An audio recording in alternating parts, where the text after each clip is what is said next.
So the scientific part was aimed actually to see a little bit of this interdisciplinarity, let's say. There is no a fil rouge, let's say, a specific fil rouge on the four seminar. Although I think that I mean, the idea was to really show the wide range of subject of disciplines that we have in Quantitative, and so these possible different researches.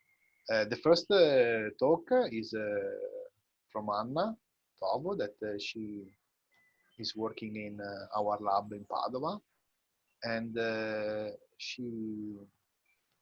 we have just completed this work also with Marco and Anders Krog from Copenhagen and Peter Menzel. And actually this was, I mean, the first point about biodiversity is to correctly classify in the field of bacteria, for example, but in general in the microbiome world, correctly classify species at the right, a given taxonomic level. And you know that, of course, after the next generation sequencing, there was like a revolution that we now are allowed. I mean, we can now sample very different type of ecosystem everywhere, let's say. But the point on how to really moving from the metagenomic, from the genetic, let's say, biodiversity level to the ecological biodiversity level, it's a challenging point. Of course, in the last year, many software and ideas were developed. 16S was one of the major techniques, let's say, apply also for taxonomic classification. And on the other hand, we have whole shotgun methods. And in these years, with Anna, Marco, and Anders, we asked if there was a way to understand, to quantify the effectiveness of these methods. And so we started this journey 3 years ago, and we just concluded. So I think it was a good idea to start with this journey about a novel taxonomic classification method that we developed. Anna, can you hear me? You are the sure. co-hosting. Yes. Okay. You can share the screen. Yes, let me share.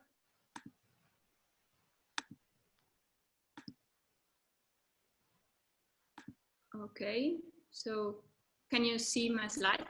Yes, perfect. Okay, so perfect. Yes. So hello everyone. So today I'm going to talk about a novel method we developed for the taxonomic classification of genomic reads, as Samir said. And as he anticipated, now today, thanks to the next generation sequencing, it is possible to massively sequence genomic DNA directly from incredibly diverse environmental samples. And so this let us gain novel insights about structure and metabolic functions of microbial communities. In particular, characterizing species diversity and composition of bacteria hosted by biota is revolutionizing our understanding of the role of symbiotic interactions in ecosystems, and it remains therefore a fundamental source of investigation. In fact, both in humans and animals, several studies suggest that the disruption of the normal microbial community structure, known as dysbiosis, is associated with diseases. And however, it is impossible, of course, to define dysbiosis without first establishing what a normal microbial community is. Characterizing a microbial community implies, of course, the classification of taxa composition within the community, which in turn requires the assignment of sequencing reads to taxa, usually done by comparison to a reference database. The two main experimental approaches for analyzing the microbiomes are based on 16S and the whole genome shotgun sequencing, also known as metagenomics. But the major problem in this kind of analysis stands on the fact that although computational methods aim at identifying microbes are a lot, it is known that inference based on 16S or shotgun vary widely. Moreover, even if data are obtained via the same experimental protocol, the usage of different computational methods or algorithms may lead to very different results in terms of taxonomic classification. In particular, Usually 16S data reliably allow to detect the number of species, but not their abundances. At contrast, standard methods based on shotgun data give reliable estimates of the most abundant species, but predict a high number of false positive species. The central contribution of our work was therefore to develop a method to overcome these limitations. In particular, we propose a novel classification method named CORE-Kaiju, which combines the power of shotgun metagenomics data with a more focused marker gene classification method similar to 16S, but based on core protein domain families from the PFAM database. The PFAM database contains around 8,000 bacterial proteomes and more than 11,000 protein families.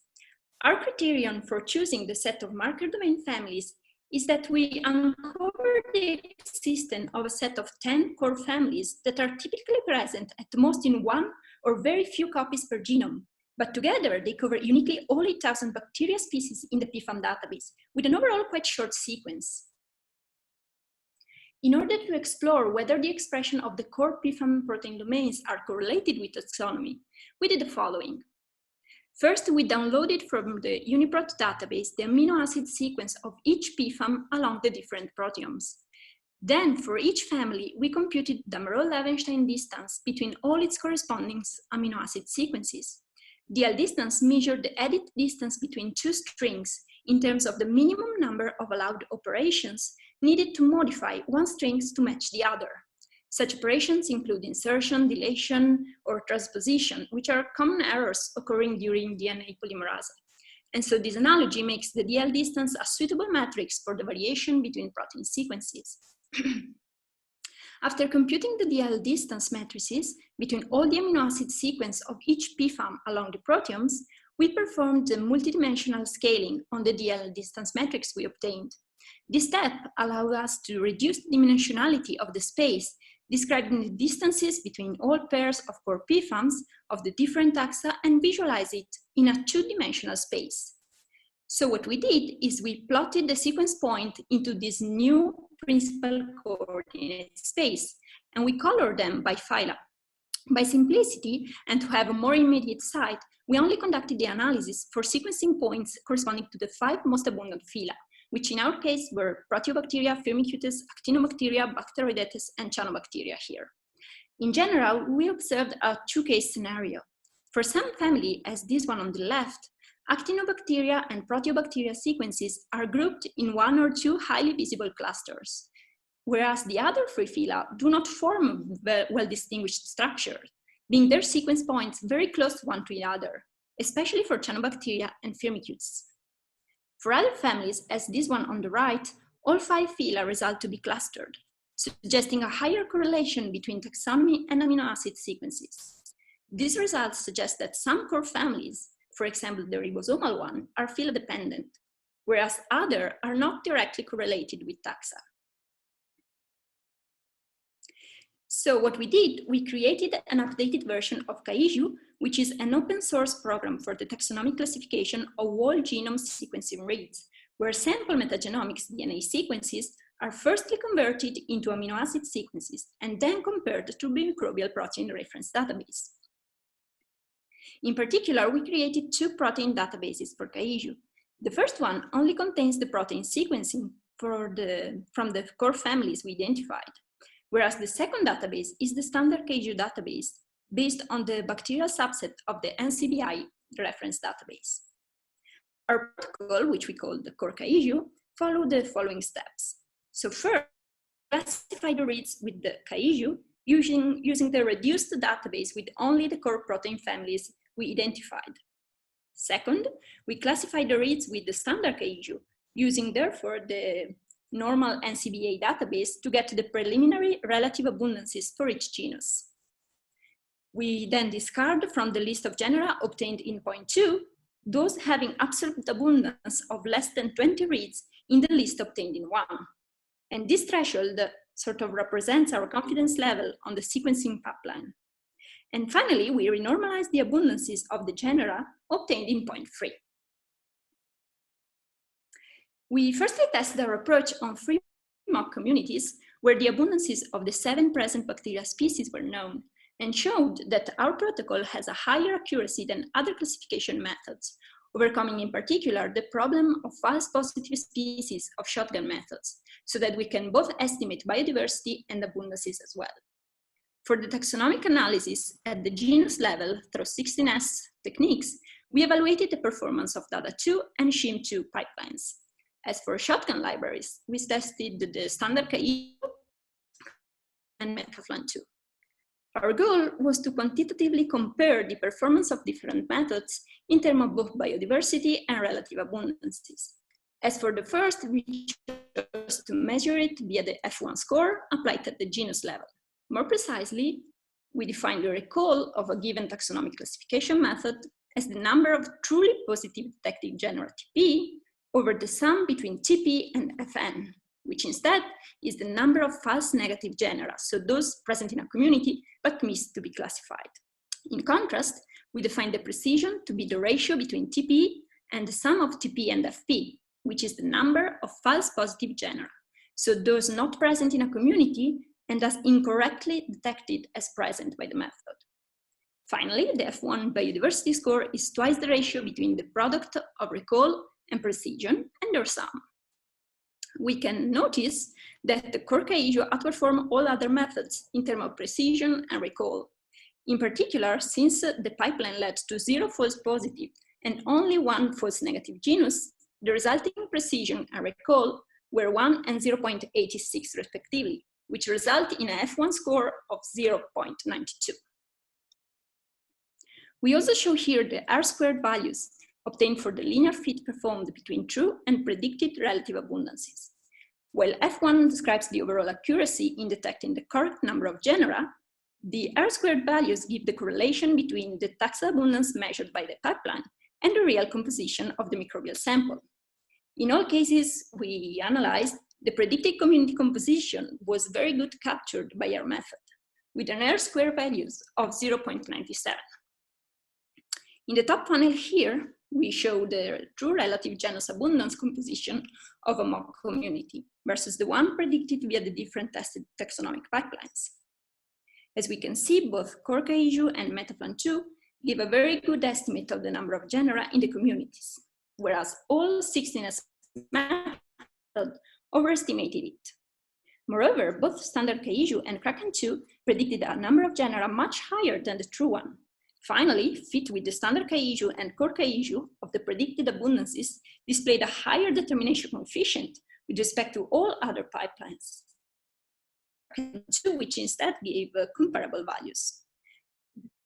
With core KIJU, we were therefore able to produce a reliable estimate of both the number of genera within the community and their relative abundances.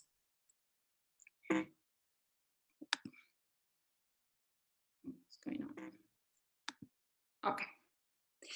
As observed above, metagenomic classifications methods such as KIJU often give a high number of false positive predictions. Of course, in principle, one could set an arbitrary threshold on the detected relative abundance, for example, 0.1 or 1%, to filter out low abundance taxa that are likely false positive species. However, different choices of the threshold typically lead to very different results. Here, you can see the empirical taxa abundance distribution of the 600 genera detected by KIJU in a first small mock community. Such biodiversity number would decrease to 34, 9, or 7 if one only consider genera accounting for more than 0.01, 0.1, and 1% of the total number of sample reads. This relative threshold is shown here by these vertical bars.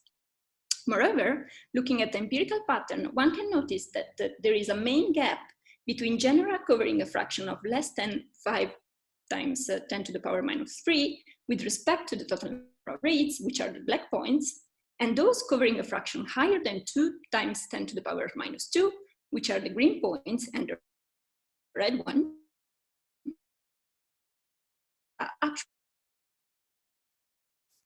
One would therefore hope that whenever such a gap is detected in the taxa abundance distribution, this corresponds to the one between false positive and truly present taxa. However, as it will be clear later, this is not the case. and it is not possible to set a relative threshold for the shotgun methods that works for all mock communities. We test and compare standard K-issue, Kraken2, and core K-issue also on medium and high complexity mock bacterial communities obtained from the first Kami challenge in terms of both biodiversity and abundance composition. In this table, we show the results for samples 1 and 5 of the high complexity datasets, each composed of 193 genera. As we can see, core K-issue outperformed the other methods in terms of precision. Indeed, it only slightly overestimated the true number of genera of around 10 taxa in sample 1 and 20 taxa in sample 5, which is 2 orders of magnitude lower with respect to the other methods. The combination of recall and precision led to an F1 score around the 74–75%, which is much higher than the other 2 pipelines. Finally, core K-issue gave also very good estimation of the microbial composition, with an R-squared value for the fit between theoretical and predicted relative abundances above 0.88, which is a value comparable to standard K-issue and much higher than the one obtained with Kraken2.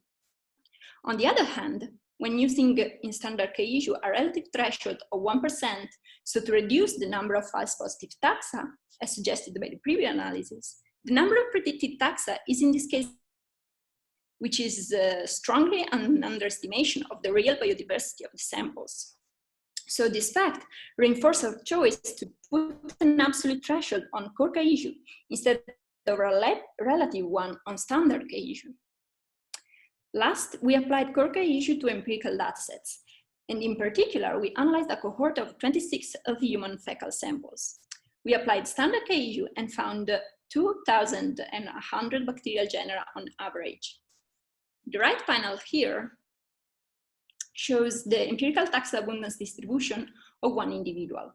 As we can see, in this case, the only apparent gap occurs between relative abundance of less than 10 to the power minus 1 and those above 0.5, with only one genus. It therefore results quite unrealistic that all the taxa by 1 should be considered false positive. And the same plot also shows, as before, the vertical lines corresponding to threshold on relative population of 0.01, 0.1, and 1%, above which we have 97, 32, and 10 taxa respectively. In contrast with core K-issue, we did not need to tune a relative threshold. Instead, by removing false positive through the fixed absolute abundance of 20 reads, we ended up with 21 genera, which are the orange diamonds here, which is compatible with previous estimates. Indeed, the available amplicon sequencing dataset from stool samples of healthy participants of the Human Microbiome Project suggests that there are average 25 different bacterial genera per sample, so compatible with our estimates of this new pipeline. So to summarize, we have presented a novel method for the taxonomic classification of microbial communities, which exploit the peculiar advantages of both whole genome and 16S pipelines. Indeed, while the first approaches are recognized to better estimate the relative taxa composition of samples, the second are much more reliable in predicting the true biodiversity of a community, since the comparison between taxa-specific hypervaluable region of 16S gene and comprehensive reference database allows in general to avoid. Hello? Can you hear me? Yes, Anna, but we don't see the slides. We see conclusion, but it's empty. Yeah, okay. Yeah, maybe there is the delay.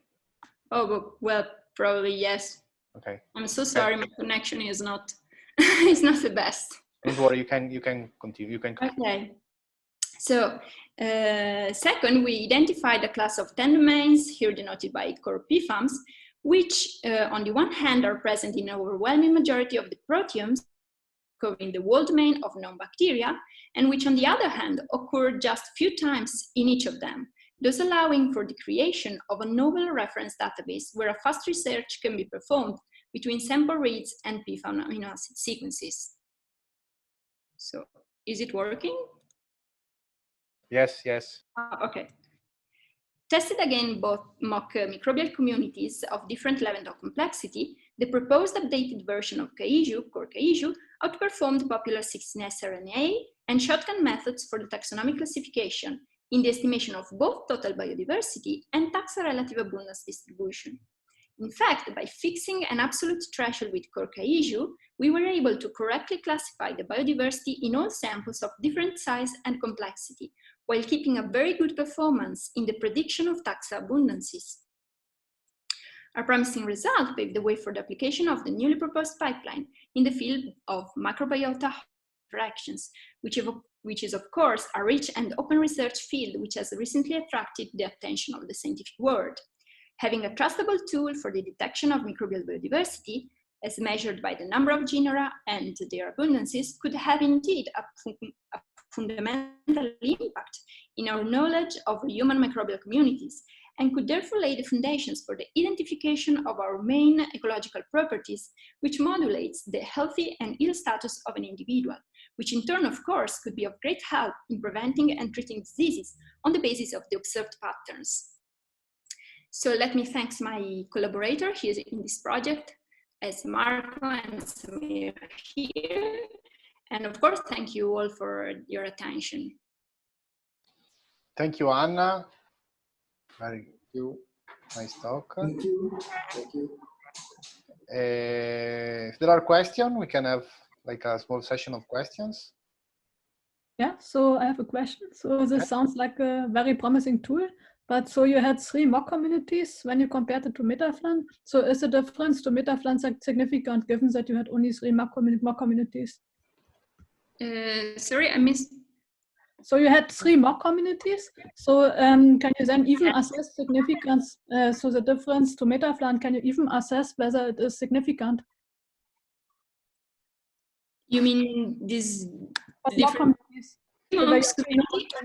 So then you compared it to Metaflan, which Yeah, then just compare with Metaflan, but I don't know if that is significant. If the difference is significant, given that you only have 3 mock communities.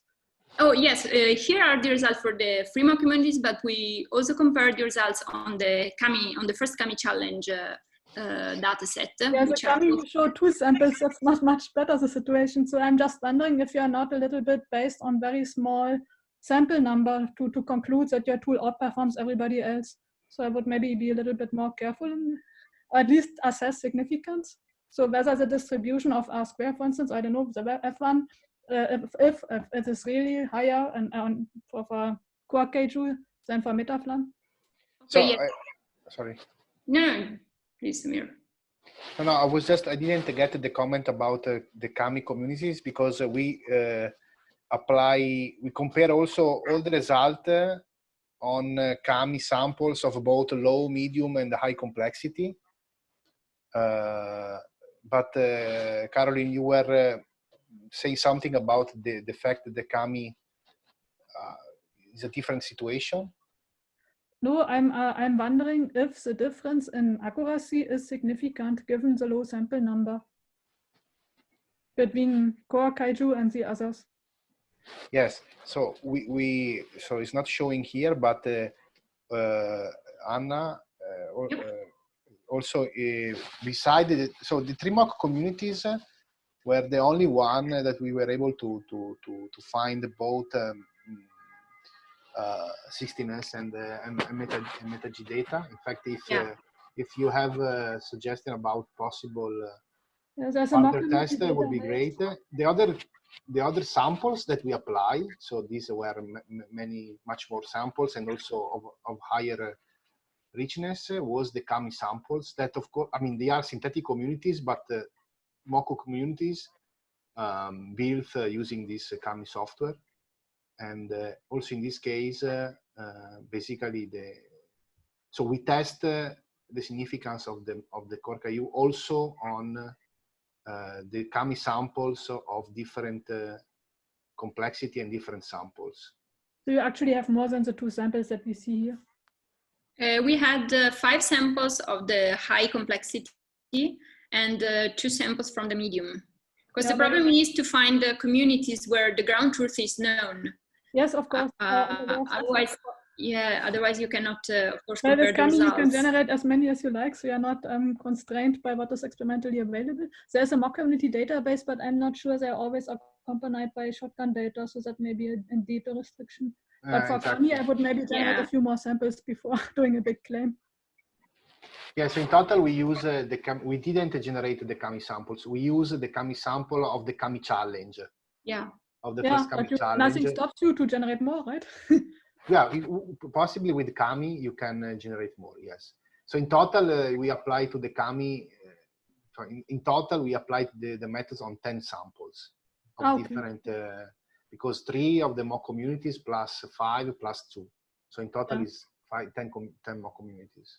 Yeah, maybe, yeah. We should say that the results are quite systematic. In all the cases, 16S underestimate the number of species. I mean, the abundance. And, but yes, of course, it would be, this is a, further validating is one of the, for the future direction, sure. Yeah, for sure. Yeah, otherwise, I mean, if it bears out on many samples, it looks very promising. Thank you. Other questions? Yeah, I have another question. Can I ask? Yeah, sure. Okay, so I think it's more than one question. In fact, it's more like the methodological part of this method. So the first question is about the choice of the distance. I was wondering why you use the Lowenstein distance and not another distance like, I don't know, Hamming distance, or even, you know, a correlation of the form of, you know, between columns of aligned sequences. And then similarly, the question is, why didn't you use, or why cannot a phylogenetic analysis be used for this purpose? And then the last question is about, you know, the fraction of covariation explained by the first component that you used. It seemed quite low. It was like 2 or 3%. Now the question is does this mean that the matrix is very noisy, or you know, what is your take about that? Okay, so yes, for the DL distance, we actually chose to measure it with DIDS because it is one of the most used when you compare DNA sequences and protein sequences, as of course the operation they take into account are the same of the DNA polymerase, right? So this was just our choice to see whether there was this link between the expression of a sequence and the phyla it belonged to. And as for the percentages, you're right.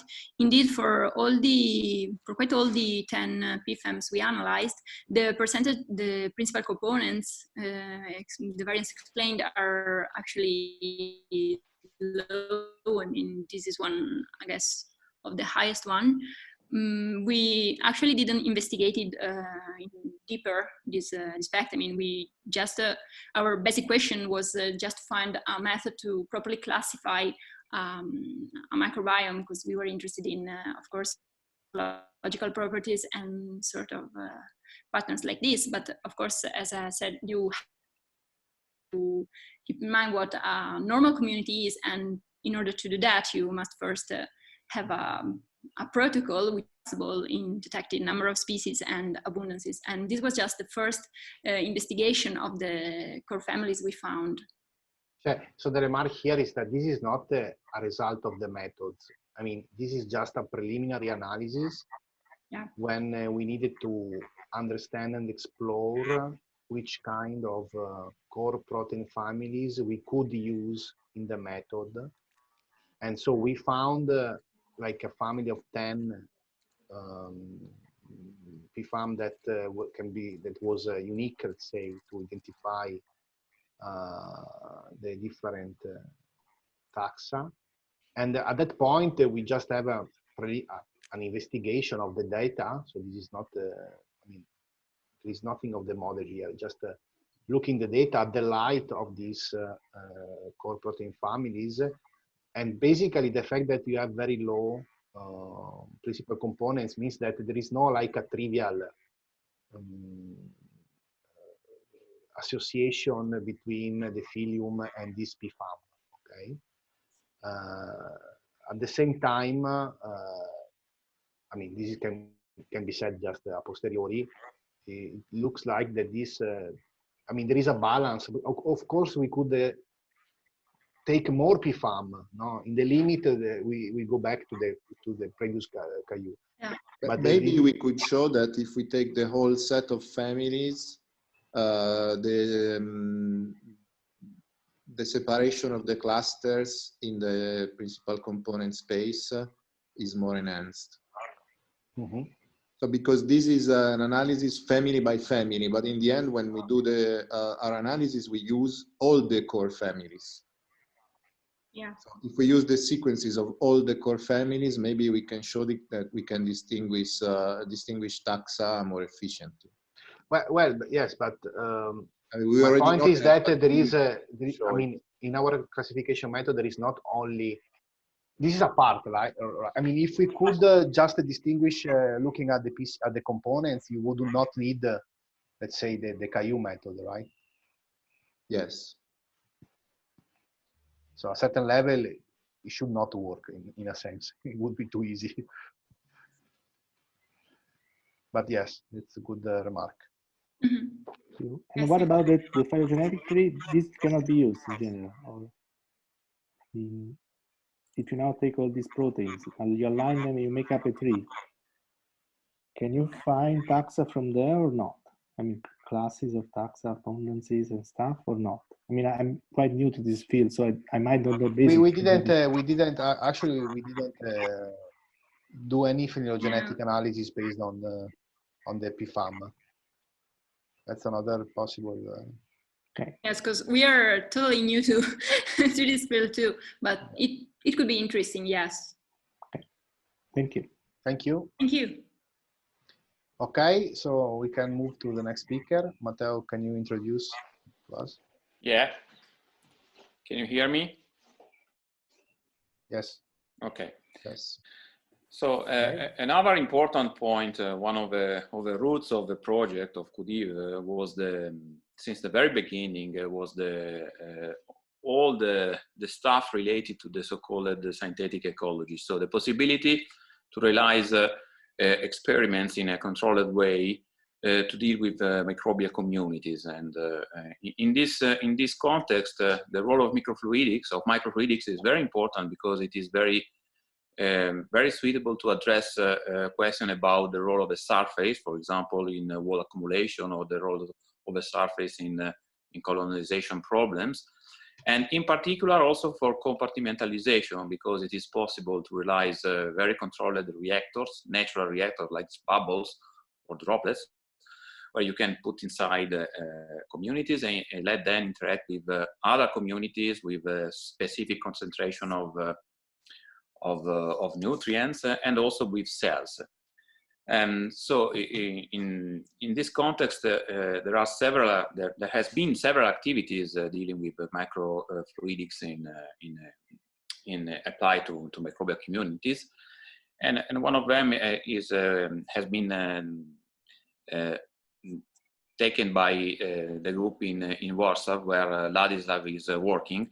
Okay, Ladislav has also working in our group in Padua in a very different subject, but also with microfluidics and droplets microfluidics in specific.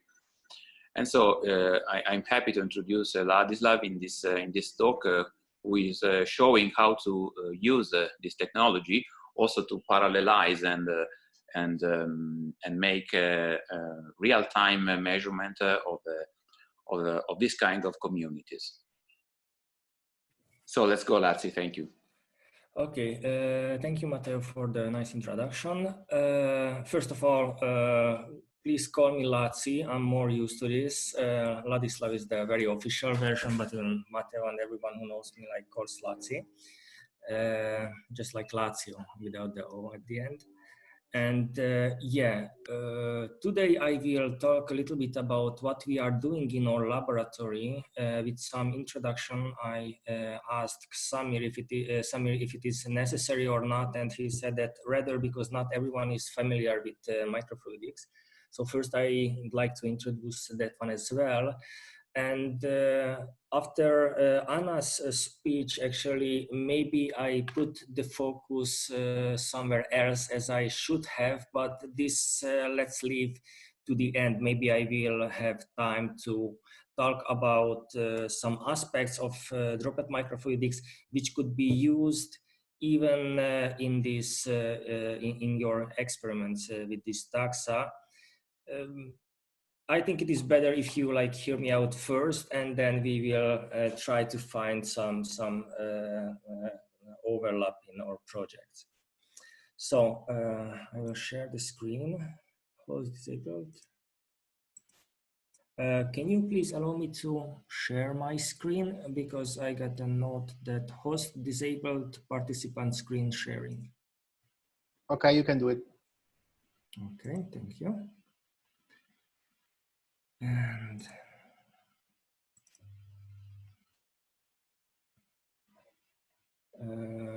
can you see my screen?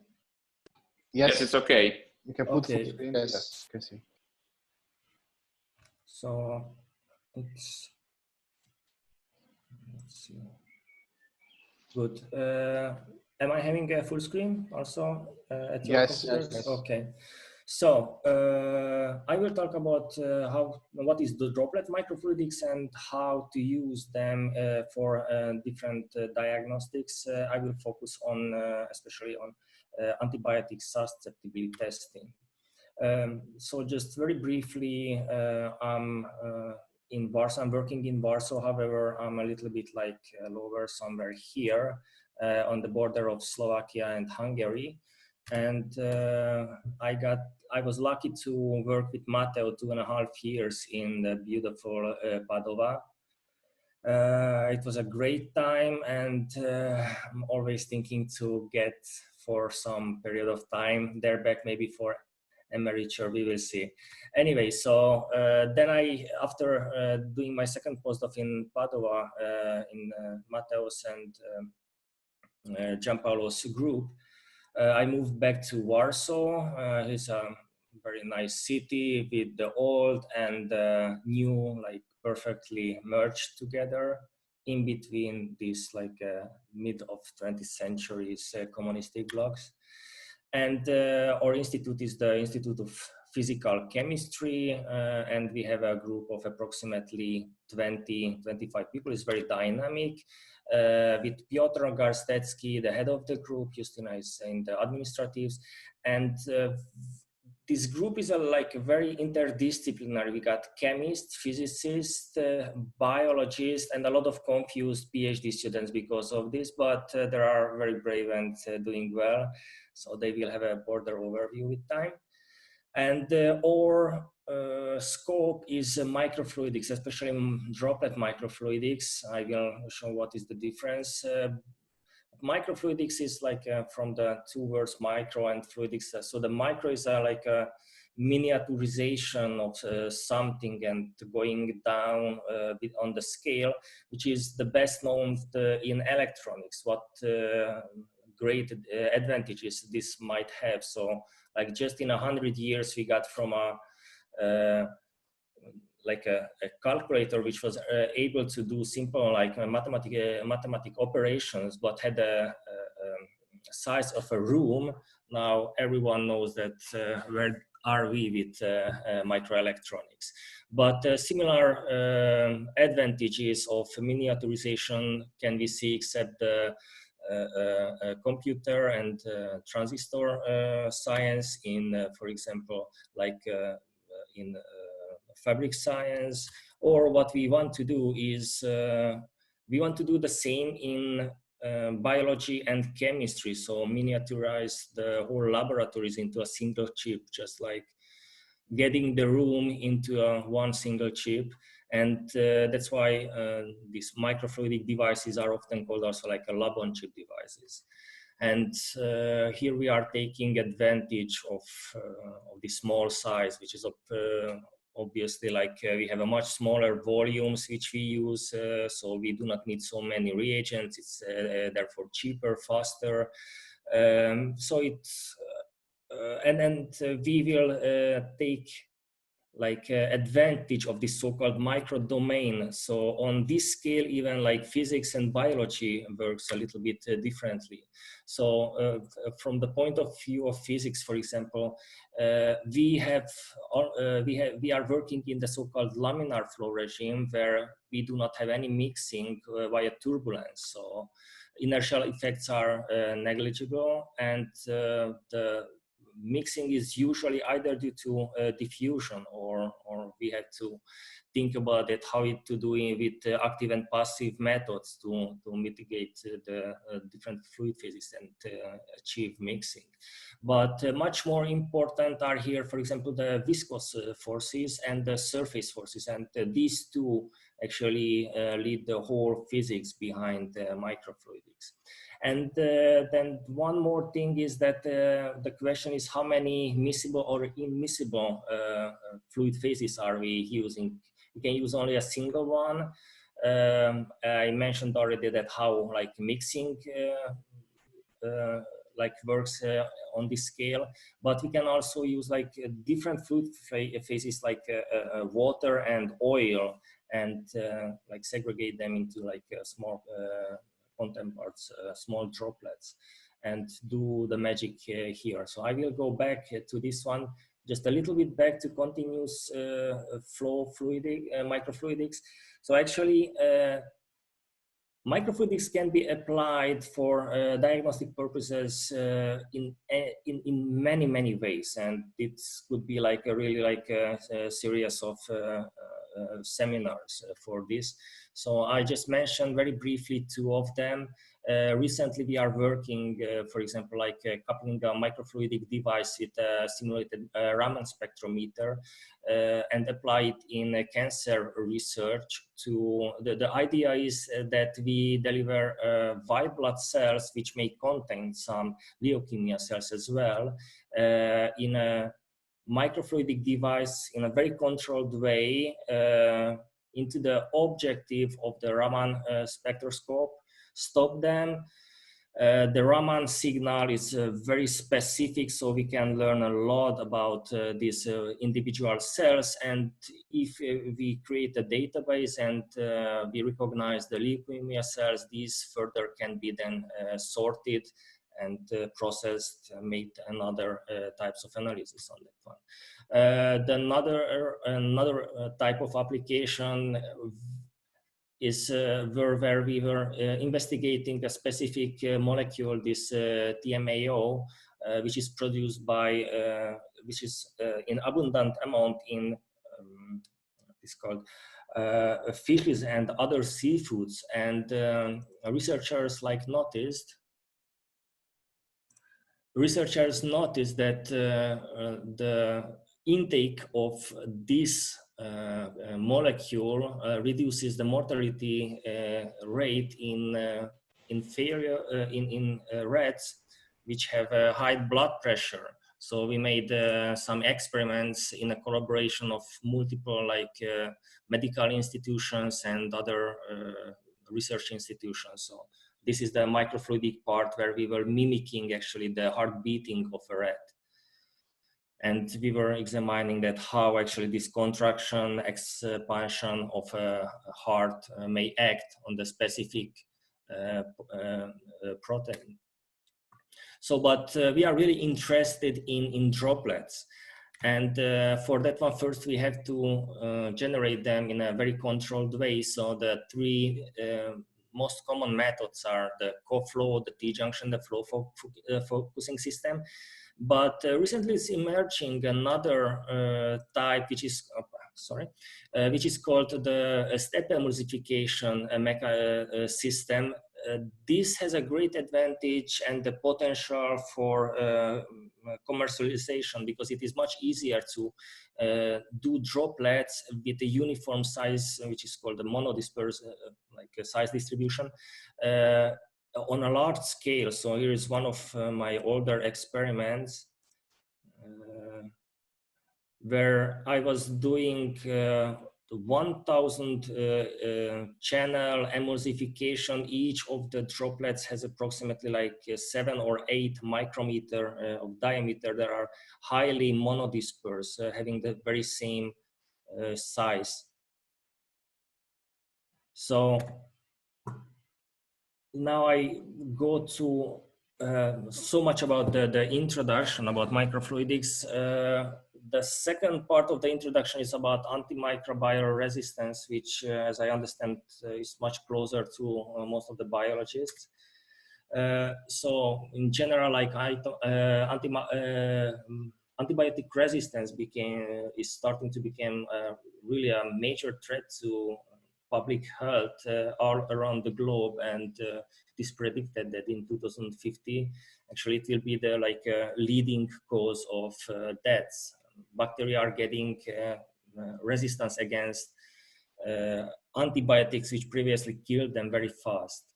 So this is a review from 2014, how many people are dying recently already on MRSA or other multi-drug resistant bacteria. And there was 3 years or 4 years ago, an experiment which was published, I think it was Nature, that how actually these bacteria become very fast resistant to some drugs. So the MIC level I will explain, this is the concentrations which should kill or kills or inhibits the growth of bacteria. So only after 4 days, actually, they do not have any problem to find a way how to survive such a toxic environment, and then 10 and 100 times the concentration, and even 1,000 times of the concentration which normally previously killed the bacteria, they find a way how to survive. So this is resistance, and this MIC minimum inhibitory concentration which was shown there is actually the concentration of a drug which inhibits or kills the bacteria, at which we do not observe any growth of the bacteria. Now there are different types of antibiotics whether they just inhibit or also kill bacteria. So what can we do in this respect? Well, the easiest would be to find new antibiotics. Unfortunately, it is not so easy. There are very few laboratories which are dealing with that. It's expensive. Companies are really not anymore interested. The second thing what we can do is we can have better diagnostics, and which will help us avoid the infection, but also to show and help investigate the development of the antibiotic resistance itself. And this will help us understand actually that how it works and what can we do to be again in advance as we were in the beginning of the 20th century. So I will talk more about the new platforms. This is our research scope, and I will try to present 3 different devices. We will see that how much time will I have. So first, let's get back again to this scale, that why it is so important. Well, it is not right. It should be like a nanometer or micrometer in comparison to a millimeter.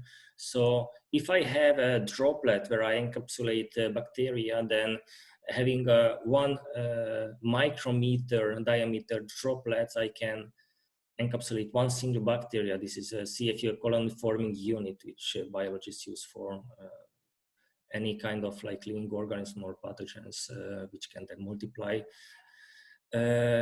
And on a scale of 1 millimeter, so 1,000 times, well, I got 100,000 bacteria or even more in a single droplet. So that's why the size really matters.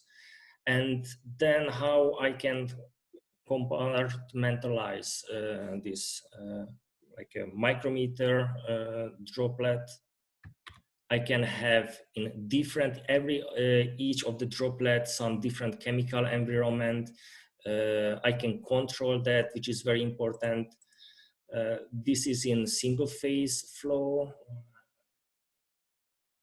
This is a basic of how one of our devices works, which is recently under commercialization. So at this point, I think I won't tell more about this. This was an academic experiment, so I can show this slide.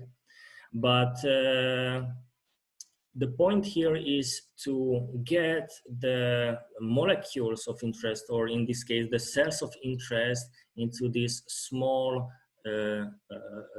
compartments. Here I got microfluidic wells or chambers, but I can do the same with droplets. And our aim is actually to go down to the single cell level. So on each or most of the these droplets or wells, we will have only like a single bacteria. And this opens us new possibilities. So I present here three different gadgets or devices, how we do this. And at the end, I hope I will have a little bit more time and I will talk about that, how is the math behind this one and how it is easy to, or what are the limitations rather. So in the first device, we called it microfluidic tankers. The idea is that we like prepare different dilutions. It can be done by hand or it can be done by micropipetting robots. And then I want to take a look of how each individual cells will behave on a large statistical scale, meaning that comparing then thousands and hundreds of thousands of individual behaviors on having the very same environment. In this case, it is like a concentration of antibiotics. So we are preparing the dilution, then we emulsify, incubate, and use some kind of detection, usually either with fluorescent labeling or recently we are moving towards label-free detections based on optical density and scattered light. And this is one of our PhD students who is just, he just defended his PhD, so he's now a postdoc in our group. He was examining the antibiotic resistance of E. coli against cefotaxime antibiotics. What is interesting is actually how we are changing the inoculum, the density of bacteria in each of these droplets. It changes also the this MIC, the minimum inhibitory concentration, which raises new questions that if we fix the concentration of antibiotics, but we change the bacteria population, well, then it should not change the outcome, but it does, and it is known as an inoculum effect. I don't want now to go to details, we can discuss it later. The thing is that there is a point when we will have only one single bacteria or two bacteria in a single droplet, and we reach a plateau which is different of plateau of this minimum inhibitory concentration, which is different from that measured by the gold standard methods like plating or broad dilution. So in this device, oops. Can you hear me? Yes. I see. Yeah. Okay, then it is just my computer. Now I got the next slide. Okay. So what we have here is first we generate these dilutions of droplets, then we emulsify, we collect these emulsified smaller droplets, the nanoliter droplets, into, we call them tankers, which are like a droplet, like a larger droplet of immiscible phase liquid. And then after incubation for a certain time, which in our case it was 16 hours, we re-inject the droplets into another chip, the detection chips, when we perform the detection. So,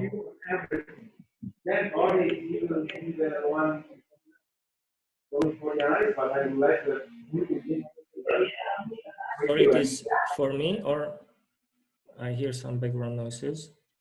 Okay, Samir, I think I can, yeah. Okay. Okay, and last, so it was not for me, yeah? Yes, so lastly, also, if you can go towards the conclusion, because we are already out of time, yeah, sure. So this is one of the devices when then we encapsulate and prepare these tankers. And then we, after incubation, we re-inject and detect the outcome, the signal from each of individual smaller droplets. The second one is quite similar, just here even easier. We are taking advantage of the gravity and this like a step emulsification device. So we generated droplets with encapsulated single cells and different concentration of bacteria, generate a monolayer of droplets, and we can determine the MIC, the minimum inhibitory concentration against some antibiotics in these ones. And the third one uses a little bit different approach when we are not preparing the antibiotics by dilution, but we use non-contact printing and print them directly on the device.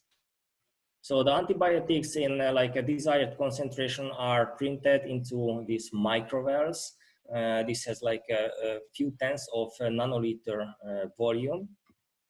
Then the device is ready, and actually we just need to inject the bacteria solution with some oil phase, which separates them, and it looks like this. This is like 10 times speed up. It divides the individual wells, then we just put it for incubation and we read out that what is the minimum inhibitory concentration. Now, having so small wells means that on a very small area, we are able to test 12 single antibiotics, each of them in 8 repetition, and have a very precise results of what is the minimum inhibitory concentration. Or we can do with the printing, like we can print multiple antibiotics, like in this case we did with 4 antibiotics combined in each with every of them. So having this antibiotic combination and see the synergic or antagonistic effect if some antibiotics help each other or like weakens one of each other's effect.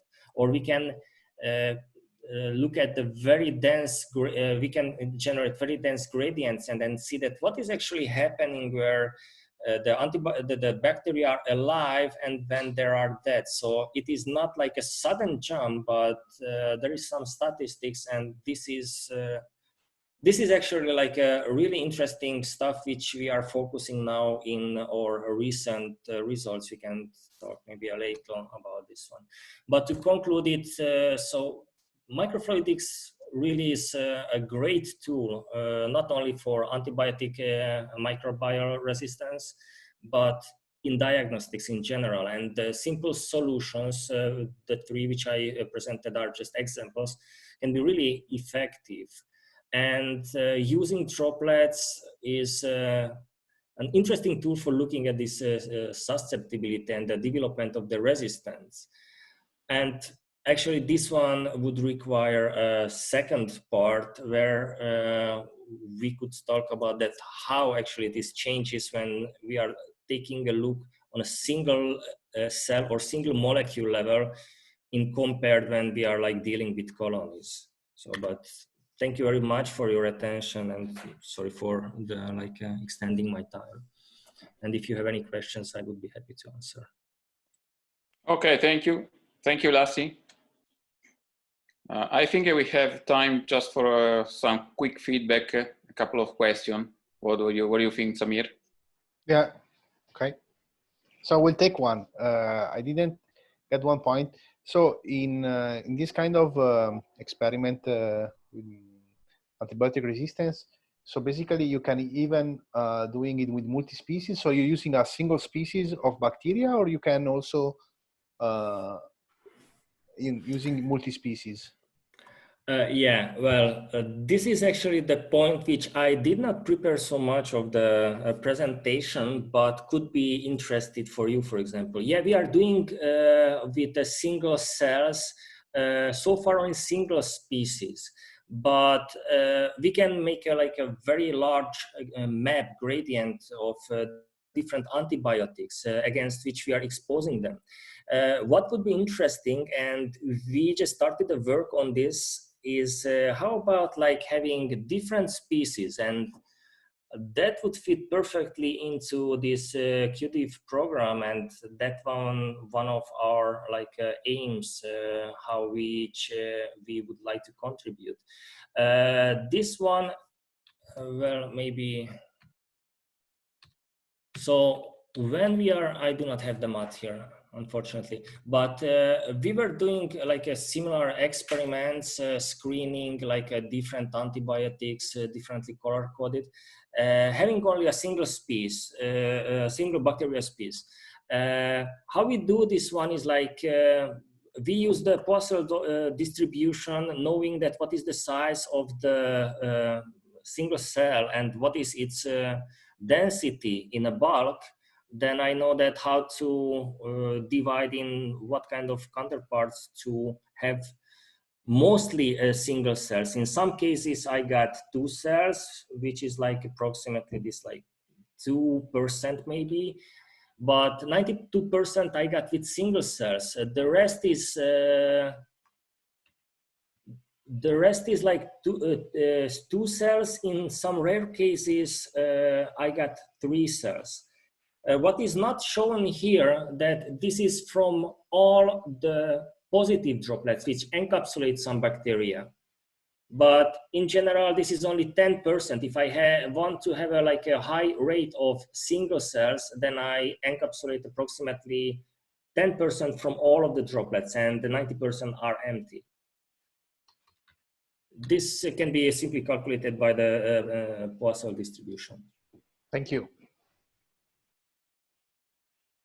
I have maybe a quick question. So a lot of bacteria show persistence. So a subpopulation of bacteria show phenotypic exactly difference in the response to the drugs.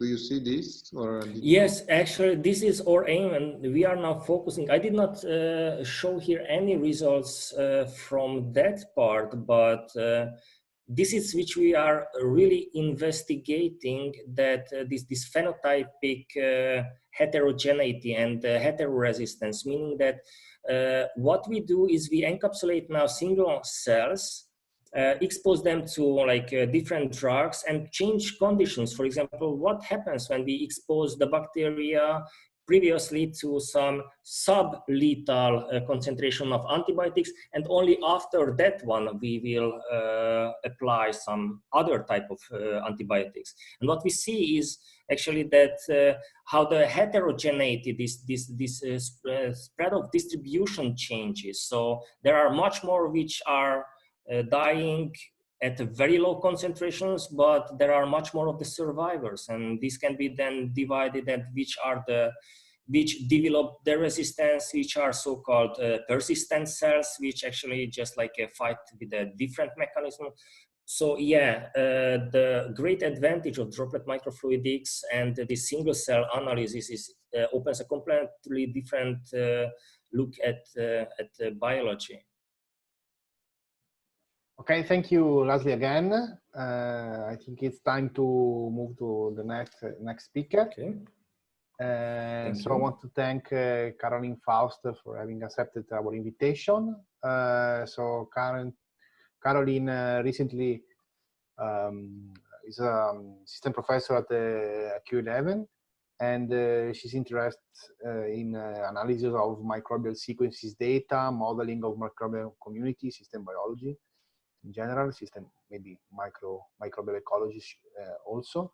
And her work is situated in the intersection of bioinformatics and biology and ecology. So I'm really glad that last year she joined our consortium, and I'm very happy that she can present her research. Thank you. Okay, thanks. It seems that I have some trouble here sharing. I have to install something, which I find rather funny. Yeah, so do you see my, do you yes, see yes. now? Okay, good. Yeah. Luckily. Good. Okay, yes. so It's a little bit, yeah, yeah, we see. okay, Perfect. Yeah, thanks for giving me a spot here to present what I'm doing. And thanks, Lasse, was really a very, very interesting talk about the microfluidics. I think we can definitely talk about that later on. It's very overlapping with my interests. Yeah, so here's some kind of overview slide of what I'm interested in my research. So yeah, I'm doing also tool development. So I've been doing this for the last, let's say, 10, 15 years. So basically focusing on sequencing data, so microbial sequencing data. But recently, I'm also very interested in defined communities and to look at them in a high throughput way. So then, of course, microfluidics is one way to do, but we actually also look at larger sizes, larger volumes. And then, of course, if we have defined communities and many replicates, we are hopefully able to parameterize, so develop and parameterize models of those communities, which I have to say that I do this in collaboration and not a modeler, but this is one of the goals. And then, of course, if we have models, we can also better design experiments. So this is a typical systems biology interplay. Yes, so I do both a top-down and bottom-up, let's say, perspective. I have both a top-down, bottom-up perspective on these questions. Yeah, for sequencing analysis, so I have been spending a lot of time on network inference. So where you have your ecosystem, you take samples, you sequence them, you have these compositions, and then you try to learn something from the relationships between the microbes. And I'm known for a tool called CONET. So this is quite a basic network inference tool. So there is a key idea here, which is not just to do a single method, but to combine several methods. So it's an ensemble. And yeah, you can have it as a cytoscape plugin or a command line, and has been pretty popular. But by now, I think it's superseded by more and more recent tools. So there's a ton of development in microbial network inference, which is why I shift. I have maybe to explain what we did with CONET before I come to the analysis part. Yeah, so what we did with CONET back then was to analyze the human microbiome project data. So this was a data set collected for 242 individuals. So back at that time, it was the biggest cohort for which sequencing was done. Nowadays, it's tiny in comparison to what's going on. But anyway, so this is what we applied CONET on. So it was 16S data in this case that we used. So the network captured what we knew at this time about vaginal and gut communities. We also had a way to look at beta diversity using the network, so network-informed beta diversity, where we can see which body sites share significant number of links between their microbes. And then we can have practically a niche structure from the microbial point of view. So we see the oral cavity, for instance. I do have a pointer. Do you see my pointer? Anyways, so the oral cavity is divided in, let's say, 3 sections. So the dental plaque is separate from more liquid environment. Interestingly, so the proxy for gut, so stool samples are separate from oral cavity here. And also the skin samples separate nicely by face and elbow, and also vaginal sites cluster together. So so later on, now I'm zooming into the dental plaque just to show, I mean, we know those networks are problematic, have low accuracy, but sometimes they can be informative. And to make that point, I'm comparing the dental plaque part of the networks that we inferred from sequencing data with later findings. So by the group of Barossi, so they had a very nice fish data set where they could really see the microbial interactions visualized in dental plaque.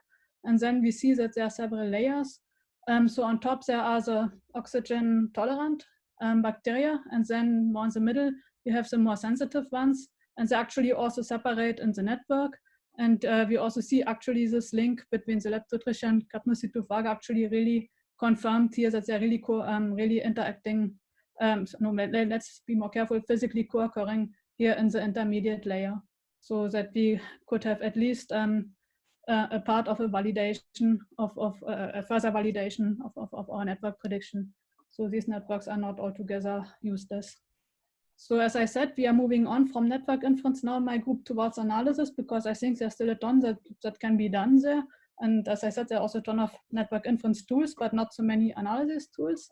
So what my student Lisa did was to develop a new clustering algorithm that takes explicitly the negative edges into account, because they are sometimes neglected or ignored or not fully exploited. And that's also giving confidence intervals, because we know those networks are low accuracy. So then Manta can give confidence interval on the cluster membership, basically. And then the second project that we are having on network analysis is to assess significance of network properties on core networks. So you see a ton of publications where network properties are reported but not assessed in their significance. And also with more data, we also get more and more networks that are then compared, and again, without assessment of significance. So we think this is important to do, to actually know whether your core network actually something you could have observed at random or not. So that's soon to be published. Yeah, so now I come to the human part of the title. So this is the second part, so the in vitro part of the lab. So what we're interested in is a human gut microbiota, and we keep them in simplified form in vitro. So a few selected species that are very representative and that are kept in very well controlled conditions. So we have these. So we started out with those 3 species: Roseburia, Faecalibacterium, and Blausia. Roseburia and Faecalibacterium are both butyrate producers. So Faecalibacterium is the top abundant. Faecalibacterium prosnitzii is the top abundant species in the human gut, and the other 2 are at least very prevalent. And we already knew the interactions. And then, so knowing what we know about the interactions, question was, if we know their dynamics in monoculture, can we predict, if we know them well enough, what happens if we throw them together? So that was basically the question that we wanted to address.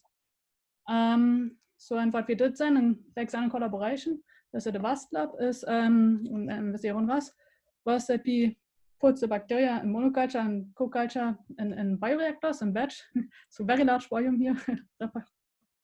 And so the advantage is that everything's controlled, so temperature is controlled, pH is controlled, atmosphere is controlled. Yeah, so and we had measurements on bacterial abundances, so with qPCR, so absolute abundances, and also on metabolites. So it's an overview of the data we collected. So we have bacterial abundances, species-specific abundances, and we have metabolite concentrations. And we have that for the monocultures and also for each of the possible B cultures and several biological replicates for the tree culture also. So then we could really start to play. And this was also done in collaboration with Didier Gonze for the modeling. So we have developed a kinetic model that took into account the 3 species and the main substrates that they were consuming and exchanging. And so this model we parameterized on the time series from the monoculture, so the mono equations. And it was reasonably well able to describe the monocultures, but failed really on the B cultures. And I found that very, very interesting. So actually, the model was not able to describe correctly what happened in B culture or tree culture, even though it was able to describe what happened in monoculture. And for me, this was a sign that the bacteria actually do something else in the presence of an interaction partner. We confirmed that further with transcriptomics. So we really know that they reprogram their metabolism in the presence of an interaction partner. So the kinetic model does not capture that. But just to make the point, so when we did take the B culture data into account, we were then able to successfully predict, or more or less accurately predict, what happens in tree culture. So, so what's interesting in this 3 species community is that you have Blausia, which is always dominating, always winning in the batch. And then you have either Roseburia or Faecalibacterium as the co-dominant partner, and the other one loses. And whether Roseburia or Faecalibacterium wins as co-dominant partner then depends on initial abundances and lag phase. And this the model was then correctly able to predict, given these initial values and parameters. So yes, it also says these experimental observations and modeling also tells us that the very small difference in initial abundance leads to a large difference in outcome. Of course, I have an exponential growth phase and really mattered also for butyrate production, which is of relevance, maybe in clinical applications, and that we were able to predict it for this tree culture when we took B culture into account. So in a certain point, a certain extent, the model also worked. Okay, so we are currently continuing this work. So our goal is to set up a pipeline, an experimental pipeline to follow synthetic gut communities high throughput. So in a robotic fermenter system, so anaerobic, fluorescently labeled gut bacteria. So this is ongoing work. So we also follow a second way, because the problem, of course, we have heard just right now, problem is how to identify species-specific, how to measure species-specific abundances. That's a big hurdle in the field, I think. And so another approach we are following, actually in the footsteps of the steps of Nico Boon. Sorry, one question. Is this community synthetic, or it comes from a human? You build, you build your own community? Yeah, BBISSI. So this is from DMSZ. So the species ordered from the also from the German collection of culture collection, and then grown in batch. And now we want to do it with more species, and being able to accurately quantify them.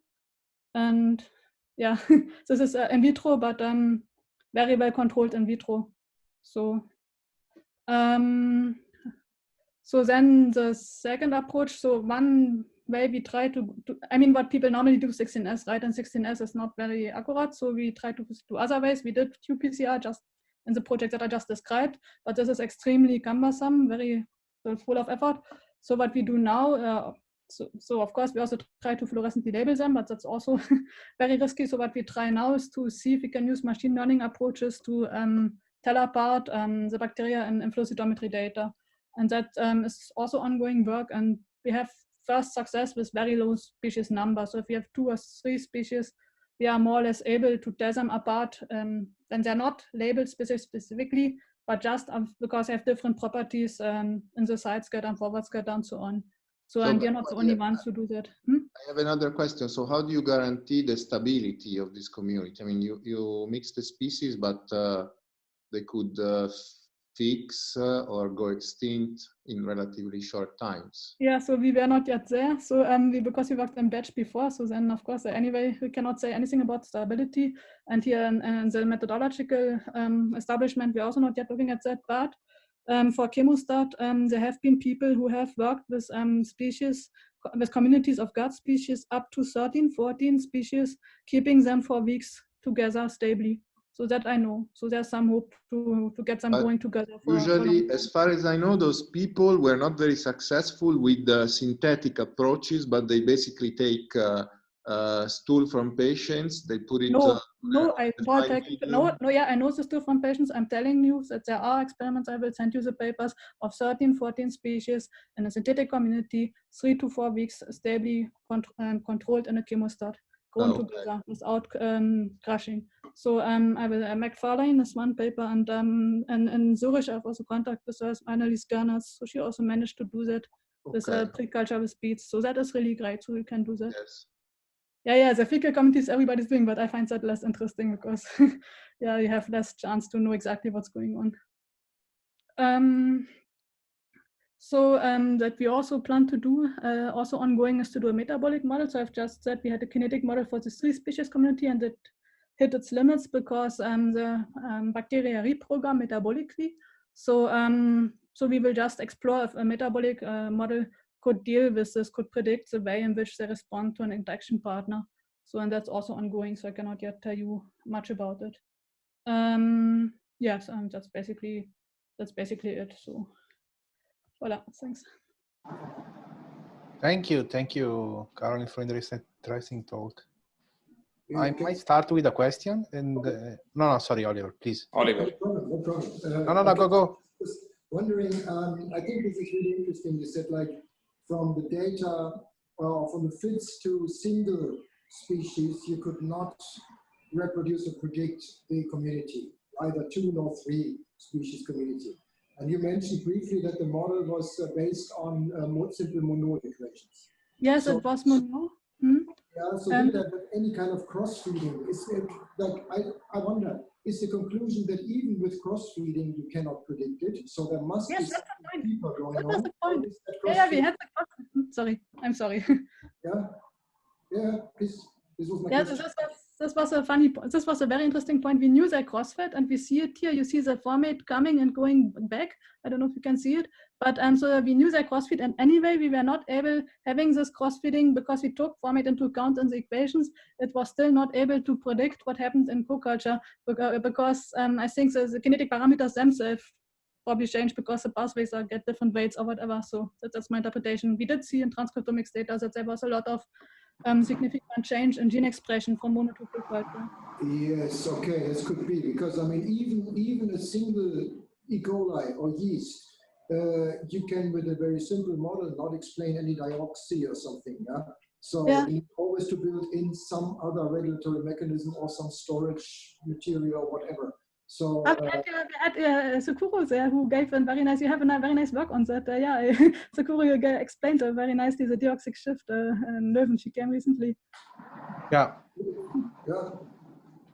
So yeah, in fact, yeah. this is a point actually was one of the points, because for sure this is something that also metabolically is changing when you put the different species together, and as Oliver was mentioning, even with just one E. coli, you see this effect of deoxycyst.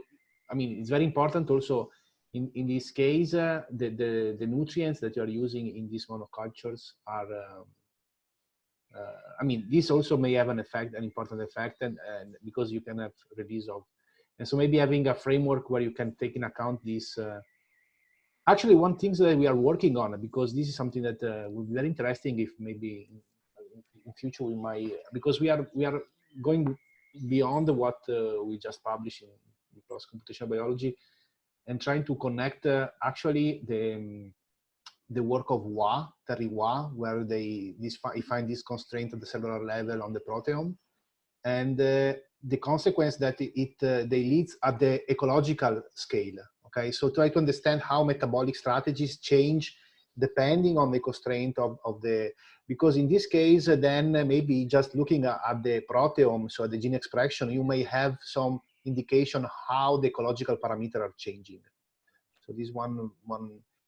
Yeah, so to just comment on the medium, so here in this case, it was a medium with some complex components, so yeast extract and so on, but we do want to, so we are developing and we have made progress on that, a defined medium. I mean, we are not the first to develop a defined medium for the gut, luckily, but to adapt it for our species. So that is also the plan, because yes, of course, there's a huge impact on the interactions. Great. And you mentioning that you have challenges in measuring the abundances in the 3 species experiment. Yes, I think this is a general challenge, right? Yes, exactly. Species-specific data. So we did qPCR for this experiment, so it's qPCR data, Tuckman. And now we want to fluorescently label them, so this is ongoing. And then we are looking for this alternative with the flow cytometry, where they are not species-specifically labeled, but they have different properties in the flow cytometer, so in the scatter. You mentioned that the 16S, I mean, as also Anna showed, was not, I mean, it's not a precise, but what about shotgun? Because if you know already the number of species, maybe shotgun could be a good... First, it's not absolute abundance. And second, it's not extremely high throughput.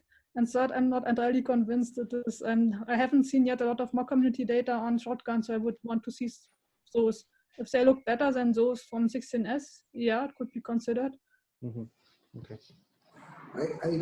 This is a general problem that we also always come across, like how even in 2 or 3 communities, how can you measure the abundances of a single species? So I don't know if anyone ever tried. Most of these bacteria have different characteristic absorption spectra. If it is not possible spectroscopically to deconvolute that, I wonder if anyone has looked at it. I just pitched this idea because we were discussing this internally just recently.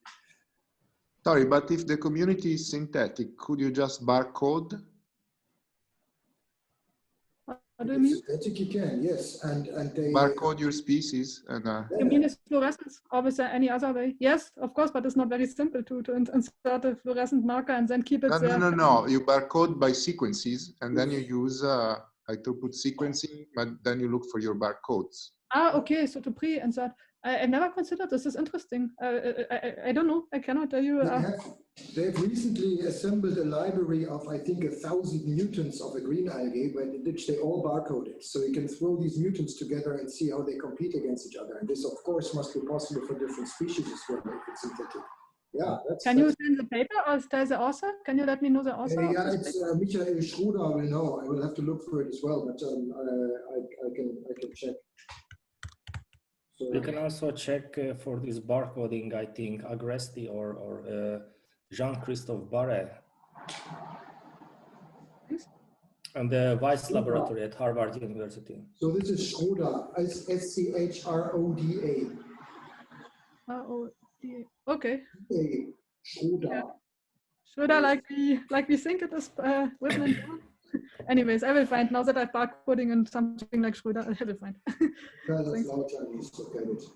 So, yeah. That's and that was Jean-Christophe Barret, Bordeaux University, or David Weiss, Harvard.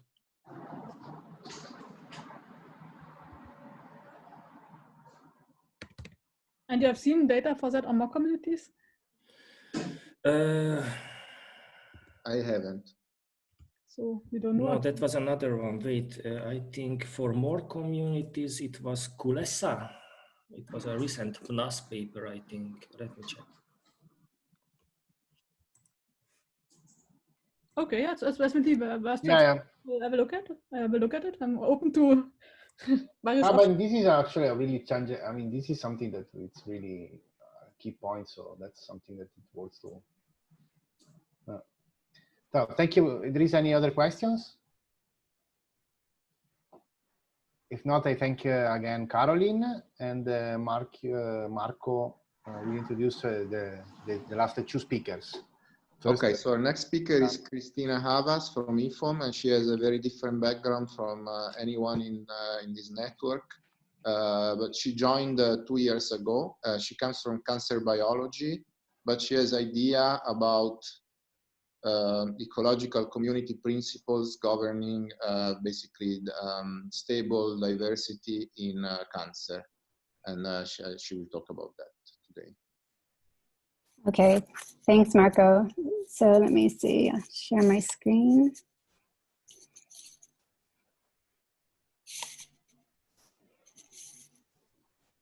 Okay. Okay, everybody see it? Yep. Yes. Okay. So hi, I'm Christina, as Marco said, and I joined EFOM a couple years ago as a junior group leader. And I'm really happy to have this opportunity to speak with you guys today, to introduce myself and tell you a little bit more about our research interests. And just from this very brief meeting today, I've already seen that although I come from a very different background, some of you guys have interests which are actually pretty similar to mine, just in different model systems. So just to give you a general overview, I mean, as what are research interests in the lab, as the title of my talk infers, we're interested in tumor ecology. But this for me is like a really new field. It's not something that I don't have a background in, but it's a project that I kind of fell in love with and I'm very excited about, and so I'm happy to share that with you today.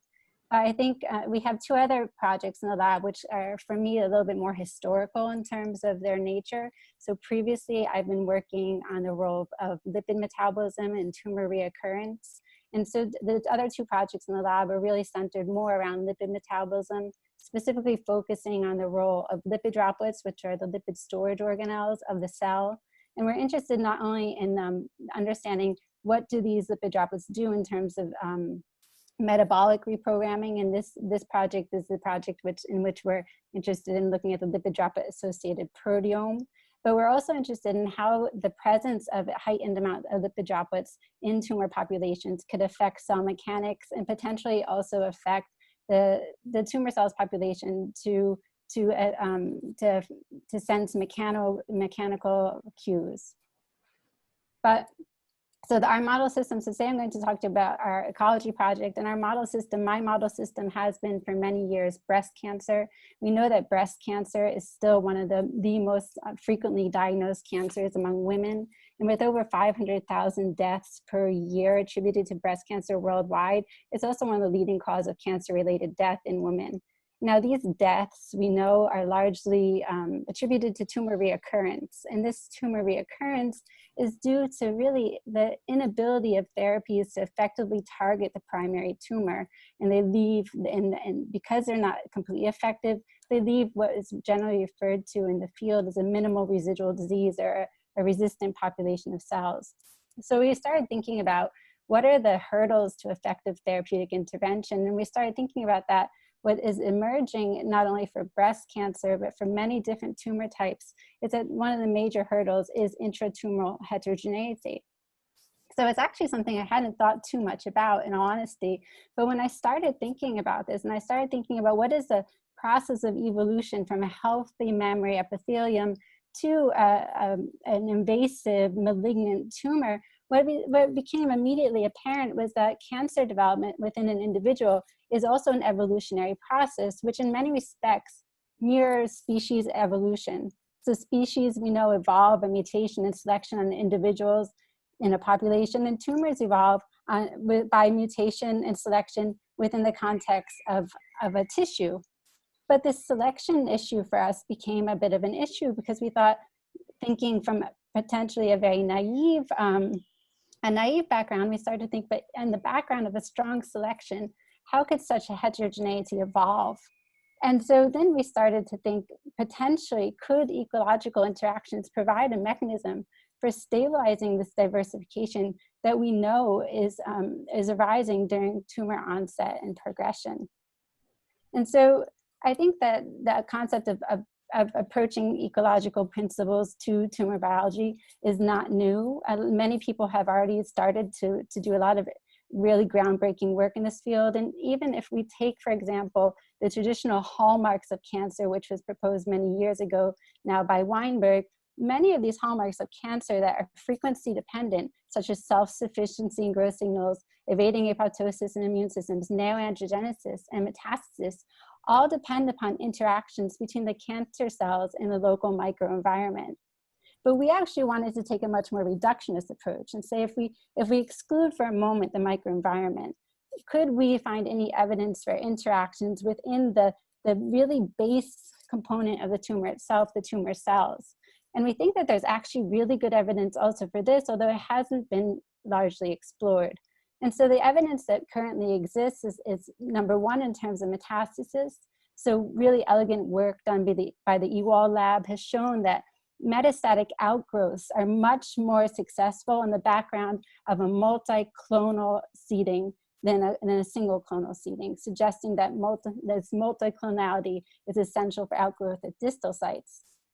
Now, I think an even more potentially strong evidence for the possibility of ecological interactions in tumors is also now is emerging from the field of organoids.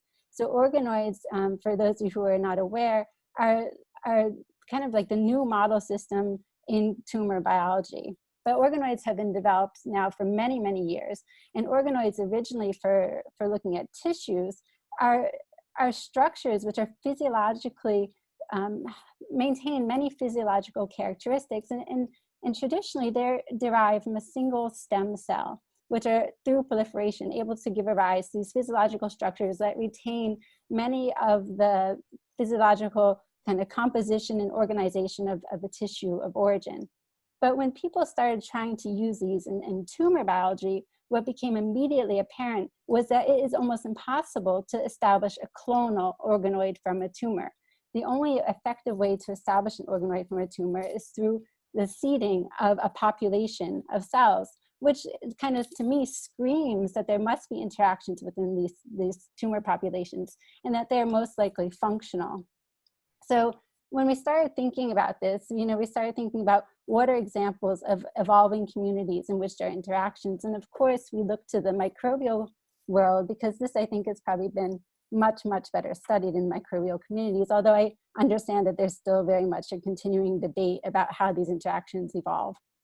And what was really striking to us is that in the microbial communities, and what little is known about how they evolve, one thing that became very clear is that these communities are somehow underpinned very often by metabolic exchange.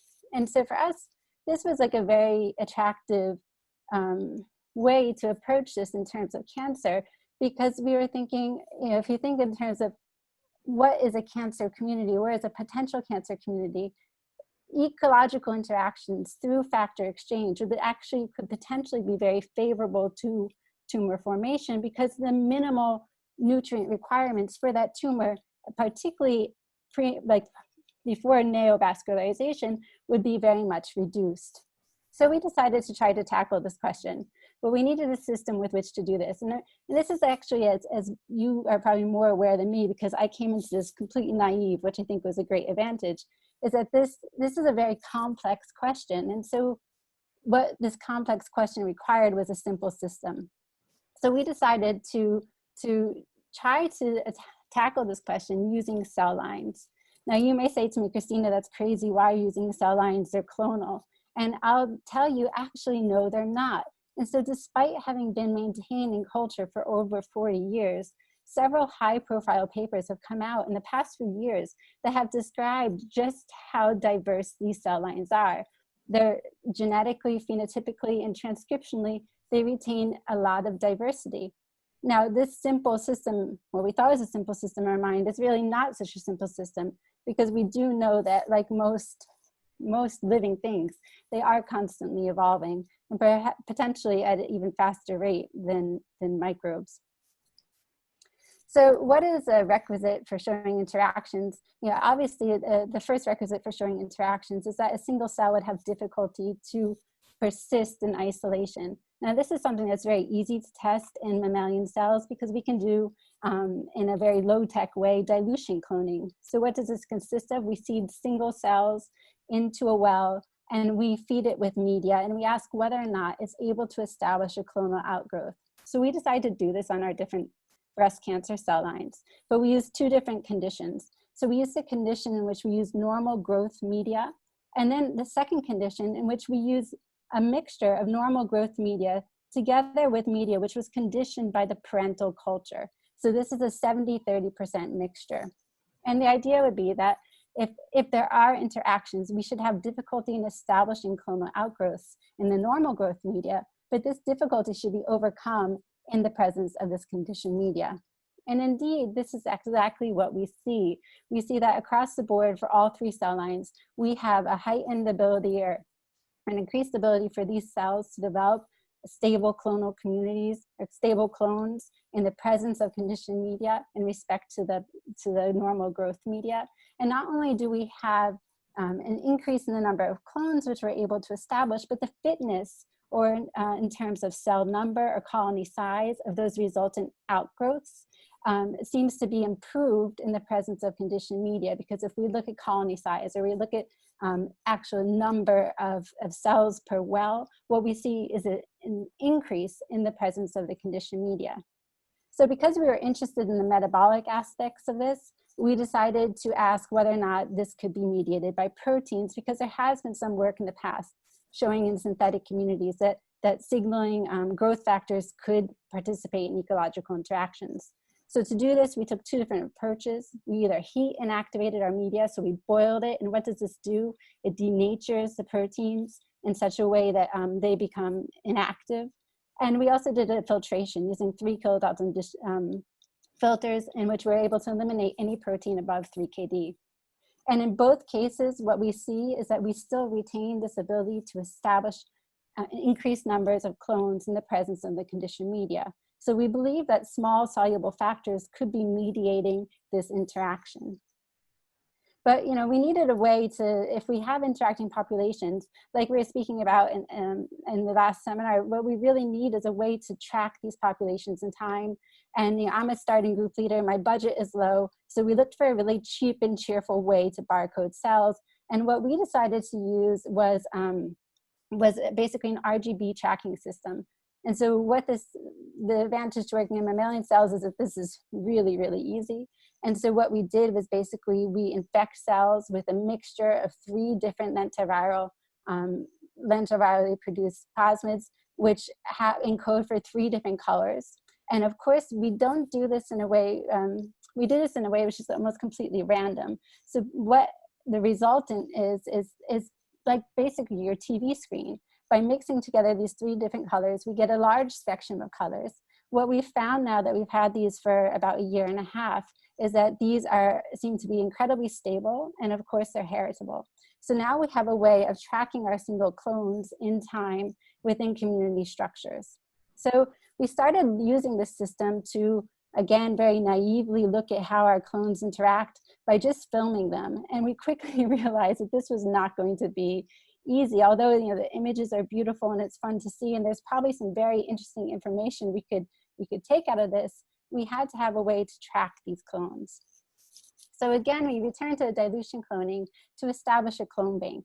So this is what we've now done for 2 of the cell lines. We've established a bank of clones from each of these cell lines, either of the clones that we were able to obtain in conditioned media or in normal growth media. And we are now starting to characterize these clones for all types of different phenotypic principles. So how they grow in 2D, how they grow in 3D, what color are they, how they migrate.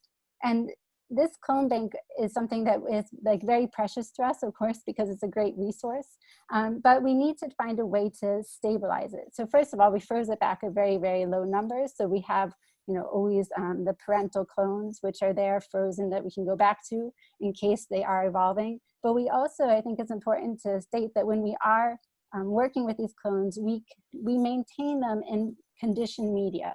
And we believe that this might help to slow down the evolution of these clones. So we first had to make sure that we had different clones, that they are indeed different, and that the differences that were found within these clones are something which is somewhat stable. So for this, we turned to looking at growth as one parameter, which you'll see, but we also did things like xenografts with these different clones. And we asked, if we inject these clones back into mice, do they develop a same type of tumor or different type of tumors? And what we were very pleased to see is that indeed there's a subset of these clones which did retain very significant differences, especially in terms, I think most notably, of metastatic outgrowth. So knowing now that we have this clone bank and that we also have, that these clones are able to retain differences even upon expansion, we've now started to do basically what our goal is to now do is to look at a community assembly type of setup using the soluble metabolome. So this is very much a work in progress, and I can't tell you the results of this today because in January, I guess at the end of January, beginning of February, before the lockdown, we sent up to Heidelberg to our collaborator Kiran Patel, 150 samples of soluble metabolomes from these clones to be analyzed. And what we're hoping to be able to do is to use that information to start to regenerate the networks. But in the meantime, while we're waiting for this data set, what we started to do is to analyze the growth and set up the platforms to analyze the growth in these clones, because again, we're looking for interactions. And since we've been using growth as a proxy this whole time, we decided to continue along this route. And so, yeah, I mean, you know better than me that different types of interactions would have different impacts upon growth.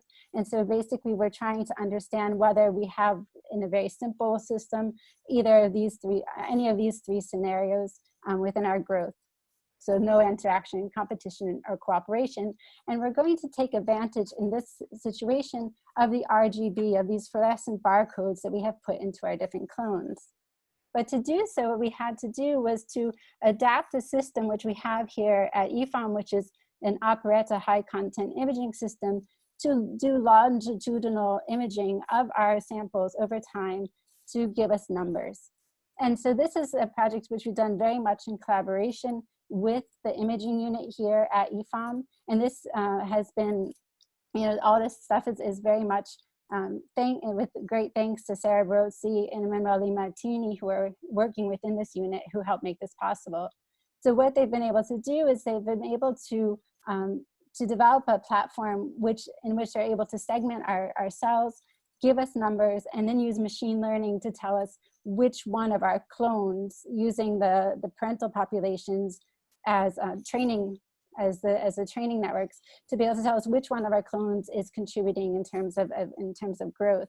And the type of, these are all very, very preliminary, and I don't have any finished work yet, but the types of analysis we see, I think so far, are actually really, really exciting for us, because this is an example, for example, of a two-way pairing in which we paired two different clones and we asked, how are they going to grow, a selection of two different clones, and we asked, how are they going to grow in the presence of the normal media or in the presence of the conditioned media?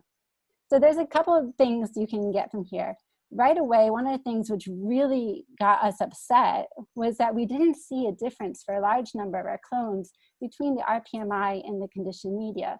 And this is something I'm going to come to in the next slide, because this is something for us which initially was very, very surprising. But what we did see as well, in addition to this kind of disappointment, was that we did see the potential for interactions between some of these clones. And so these are just, of course, a very small subset of the clones that we have banked. But what we start seeing, for example, I've tried to highlight here, is that for clone 3, for example, normally has a doubling time of about 34 hours. In conditioned media, this doubling time is reduced to 28. But when you pair clone 3 with clone 23, the doubling time is pretty much the same as what you see with the conditioned media, which for us was very, very exciting, because it starts to tell us that potentially clone 3 is interacting with clone 23. And we also have this for the pairing of clone 19 and clone 22. So we start to see already some evidence for interactions, which for us was a little bit, very encouraging. But we still have this problem that many of our clones are not behaving as we expected them to behave. And so this kind of has now pushed us to understand, basically, how does density impact upon this dependency upon conditioned media? And density, what I mean by density, is the initial seeding density of the population. Because in this last experiment, what I did not mention is that we seeded initially 600 of each single population. And so we had a total of 1,200 cells. So we decided, and this again is very preliminary, and this is work that we're now continuing because we find it to be of great interest to us. We started seeding reducing numbers of clones in the presence or absence of conditioned media, and ask how are they growing in time, and does the initial seeding density have an impact upon how they grow? And I think there's a couple of things that we could take from this very preliminary data. The first is that none of our clones are able to proliferate at the same speed as our parental population. So all of these clones, whether they're in conditioned media or alone, they don't seem to be able to proliferate at the same speed as the parental population. But the second very interesting, I think, piece of data that comes out of here is that conditioned media impacts different clones differently. The density at which it impacts different clones is going to be different. And that the clones themselves have very different proliferation rates. So this is a data set that we're very interested now in expanding over the course of the summer, because we think that this in itself is going to be a very interesting little project.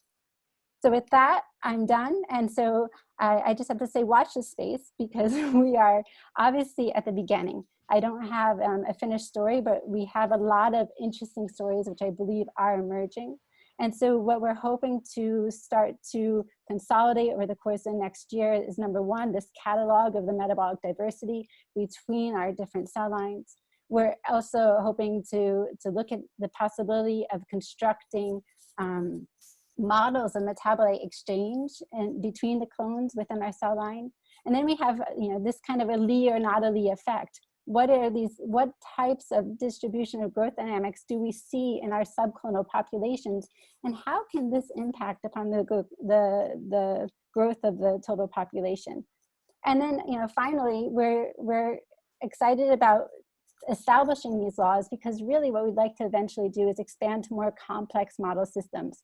So when I started this whole idea of thinking about this, I have to really thank Marco, because Marco invited me to his Marco meeting in Sardinia 2 years ago and introduced me to this whole world, because I was a little bit naive. I thought it was going to be very simple, but what I really thought would be super cool would be to look at tissue-resident microbiome and the metabolic interaction between tissue-resident microbiome and the tumors themselves. And I think that this is an idea which has only become more and more relevant in time. And in fact, even Marco pointed out to me just last week a very interesting article that came out in Science that actually shows that the breast has by far the highest number and diversity of microbiome. The breast tumors have the highest number and diversity of microbiome of any tumor which was studied.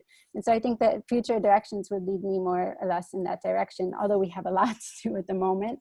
And so with that, I just finished, because I have to say that all of this work so far has been done by Benjamin. And so Ben is a PhD student in the lab who is incredibly talented, especially at the tissue culture hood, and he's an incredible hard worker. And so none of this would be possible without him. And then, of course, the imaging unit here at IFAM, Marco for the constant, somebody just to have a constant discussion with, and of course, our collaborators in EMBL.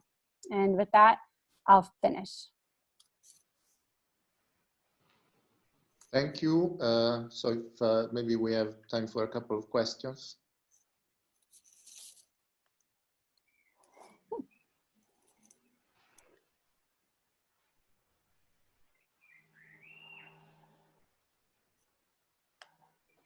Okay, then I start. So very interesting and quite parallel development. So clonal means they are really genetically identical, so they don't have different mutations, the interacting tumor cells. Yeah, so I mean, exactly. So we clone these from single cells. So the idea would be that they should be genetically identical. But we also know that these are tumor cells and they're going to be evolving in time. And so although we do need to expand our populations to do the type of experiments that we're doing, we always have, we have a stock of the initially cloned populations that we can go back to and compare them genetically. Eventually when it becomes necessary. And of course, we'll have to make sure that our populations do not drift too much genetically within themselves, the subclonal populations which we established. And another technical question, so this is battling with similar things. So they do not lose the color, the protein that is in, so the gene for the fluorescent protein that is inserted is never lost, so it's stable. Yeah, so now we've had these since the end of 2018, and they're incredibly stable. And so we don't keep, I have to say, a caveat, our cells, of course, divide much slower than microbial cells do, but we don't keep them in culture for any more than 3 months at a time, because we know that there will be eventually, a genetic drift. And so during the periods of time in which we have maintained them, we haven't been able to see any appreciable loss of or change in color, because of course that is a concern. But we also know what all of their colors are, so we will be able to very quickly determine whether or not our clones have started to lose or change their colors. And last question, do you see a correlation of diversity of let's say, phenotypic tonal lines to severeness of outcome in terms of breast cancer? Yeah, so I mean, one of the things that we are now doing, so we have harvested all of the media, and we've harvested all of the RNA from our clone banks, and this is what we're currently analyzing. So I don't know at the moment how much redundancy there is in our clone bank. So I cannot yet tell you how many clonal populations there are per cell line. But this is of course a very interesting question, and one which, getting back to the introduction, saying that heterogeneity is one of the major hurdles to effective therapy, the prediction would be yes, but I don't have the answer. Thanks a lot. Thank you. Okay, thanks. Okay, so we can move on to the last speaker, who's Eugene Koonin, and he was planned to be the guest keynote speaker of our physical meeting, and he kindly agreed to take the same role in the Zoom version of our meeting. He's a world expert in evolutionary genomics. Probably most of you have already heard his name. Also famous for some breakthroughs in viral dynamics and also in CRISPRs, for example, but also in the evolutionary dynamics of bacterial genomes. And today he's going to talk about viruses. So I leave you the word, Eugene. Yeah. Microphone. There's no sound. Yeah. Probably there's a problem with your microphone. If you click near on the bottom left, there is the mute button. No, it is not muted. No. Muted. Yeah. but there is on the right an arrow, and then you look for audio settings.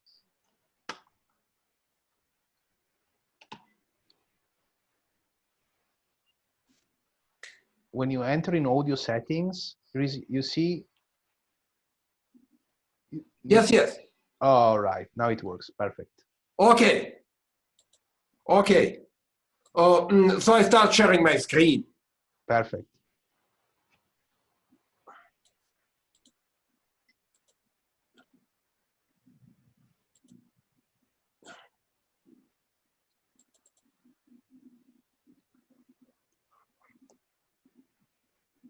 One moment. Okay.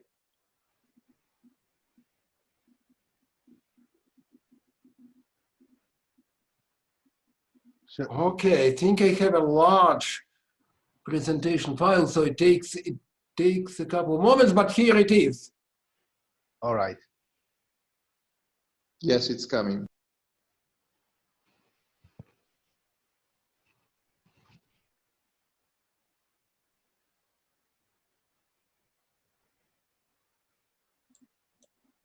Hello? Hello, it's still coming. I don't know why. It's coming. It says that it's coming, but it's not there. Why? I don't know why.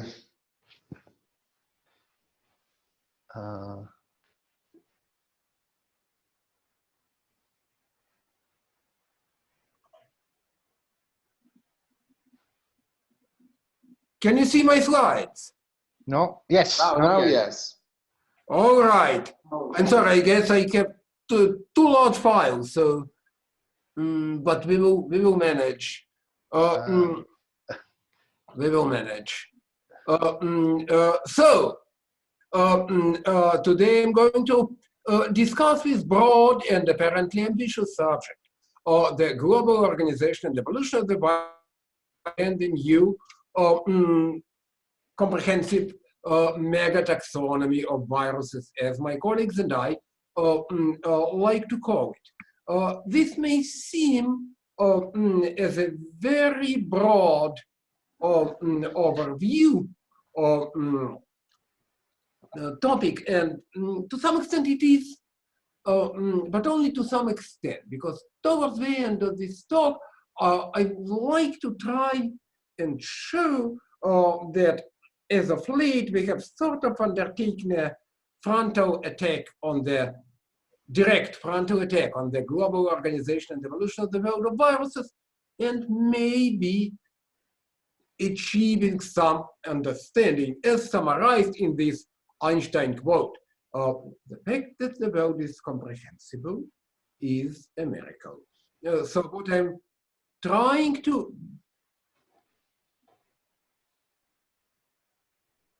what am I supposed to do?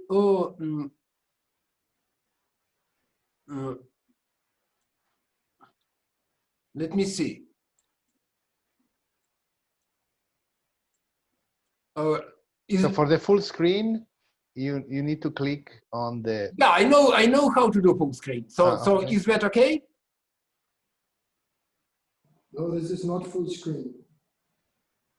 So sometimes there is a different window shared. This looks promising. Okay. Great. Now it's working. Yeah. All right. So let's move on. And the first item of business that I want to introduce here is this. If this is one of the most important messages that you carry away from this today, that will be fine. Namely that viruses are the most common biological entities, the dominant entities on this planet, both physically and genetically, as has been amply shown by metagenomics and viromics in the last few years. Actually, I'm showing here rather outdated numbers because it does not matter. These numbers just scale up and the trend remains quite the same. So, for instance, 1 milliliter, 1 cubic centimeter of seawater contains anywhere between 1 million and 1 billion virus particles, primarily bacteriophages. Just imagine that number. For instance, our own human guts are even much richer in virus particles. So these numbers are really hyper astronomical. And the rule of thumb, there is a lot of variation between the relative abundances of viruses themselves in different environments.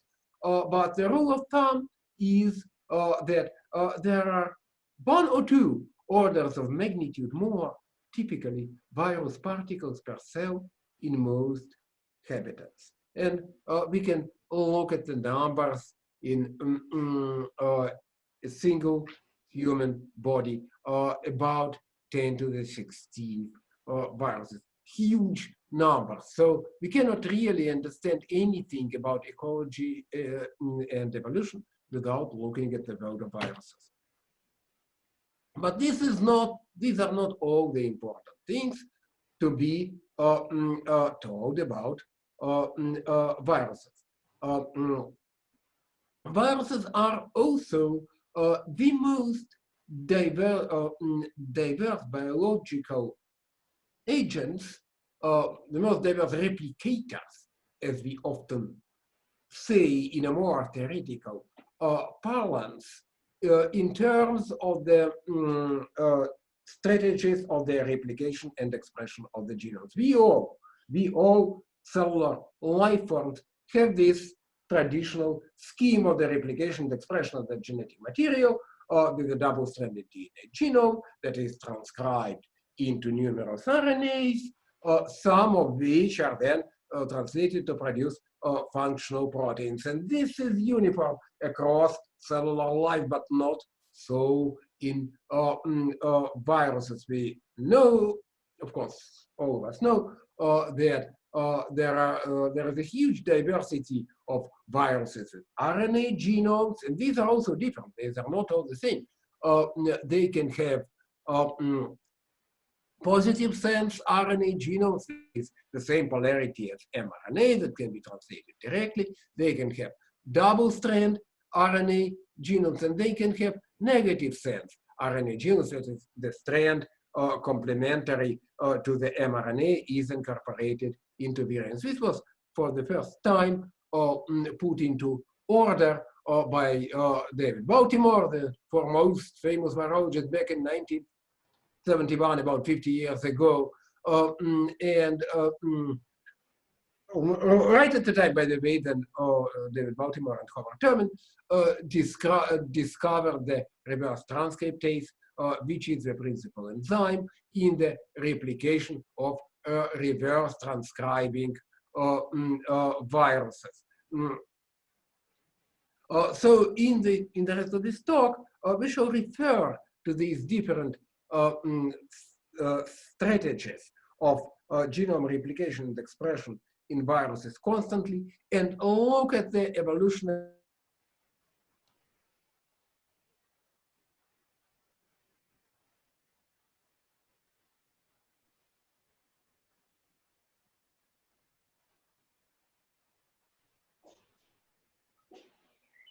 Can you hear?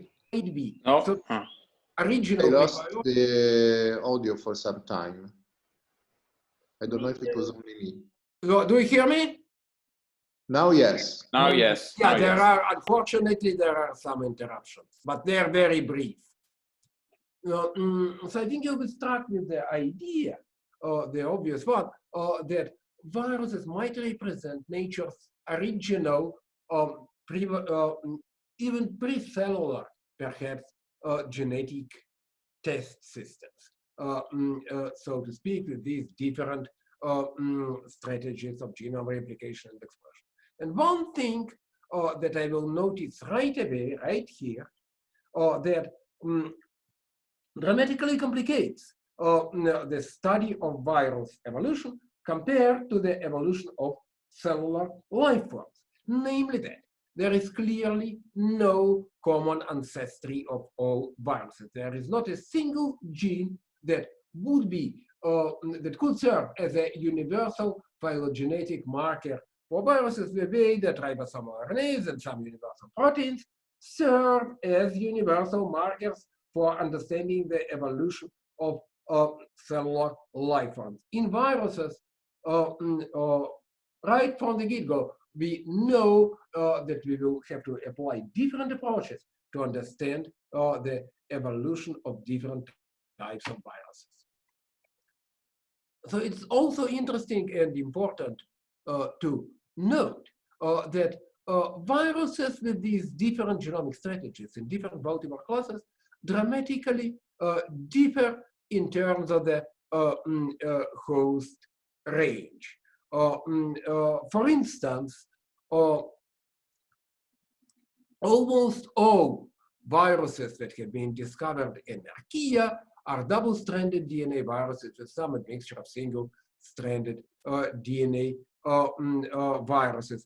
In bacteria, we also see the dominance of double-stranded DNA viruses, but the admixture of single-stranded ones is significantly larger, and there are some RNA viruses as well. It's a dramatically different distribution in eukaryotes, and for instance, in our cells, in animals, the dominant type of viruses, dominant Baltimore class, are positive sense RNA viruses. So there is a completely non-trivial distribution of these different types of viruses across the range of hosts. We always have to remember that viruses are ubiquitous in nature. Any cellular life forms is infected by viruses. If we don't know them, we just have not discovered them.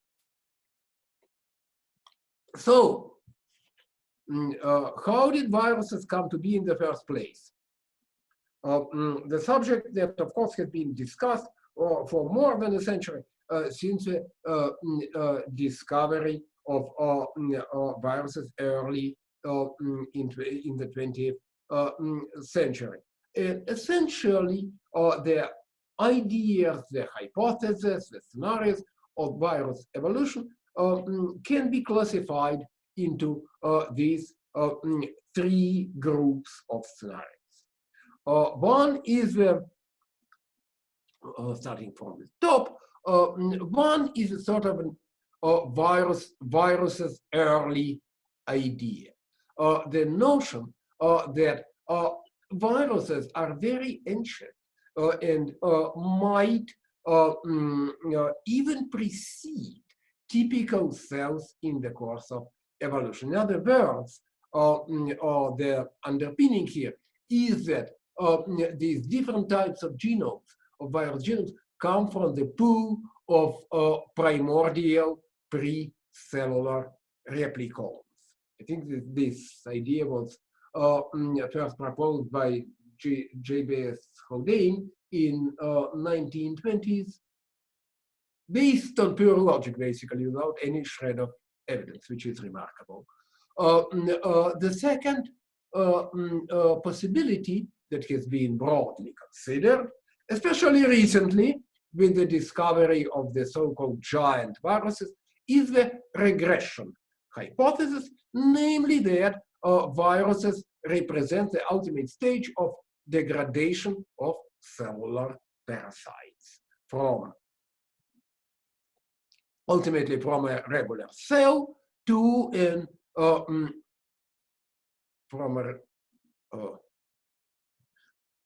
okay, am I back? Hello? Yes, there was yeah. Unfortunately, these brief interruptions. Sorry about that. So from a cellular life form to an intracellular parasite regression type hypothesis. And finally, probably the most popular historically, escaped gene hypothesis that posits that viruses represent escaped cellular genes that somehow gained autonomy of replication. So, how do we study this? How do we attempt?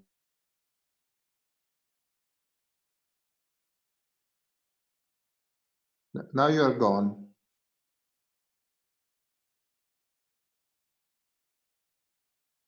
Now you're gone. Which makes things difficult. But that does not make things hopeless. Because viruses do share highly conserved genes, which we now denote virus hallmark genes that encode key proteins involved in virus replication and virion structure formation, and are present in highly diverse viruses, spanning, in some cases, more than one Baltimore classes. So we show here schematically the core network of evolutionary connections within the virus sphere, where these different hallmark genes are connected to different Baltimore classes of viruses. And what are these hallmark genes? Very briefly, we do not really have the time to go into the details that are fascinating in their own right, but these are RNA-dependent RNA polymerases and reverse transcriptases, the hallmark virus replication enzymes that do not really exist in cellular life forms, except when borrowed from viruses, helicases that are involved in both DNA and RNA genome replication, and as well as structural proteins that form virions in highly diverse viruses.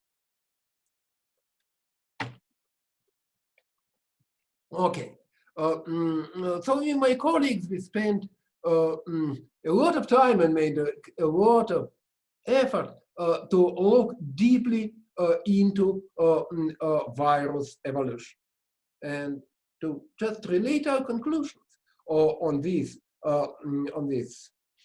difficult but really interesting subject. What we find are very deep evolutionary roots of virus genome replication modules. Amazingly, virtually all proteins that are involved in virus genome replication, that are form the polymerases as well as proteins required for initiation of virus replication, they're central to the replication of virus genomes. They all pretty much boil down to a single core domain, the so-called RNA recognition motif, this simple form that you see illustrated right here,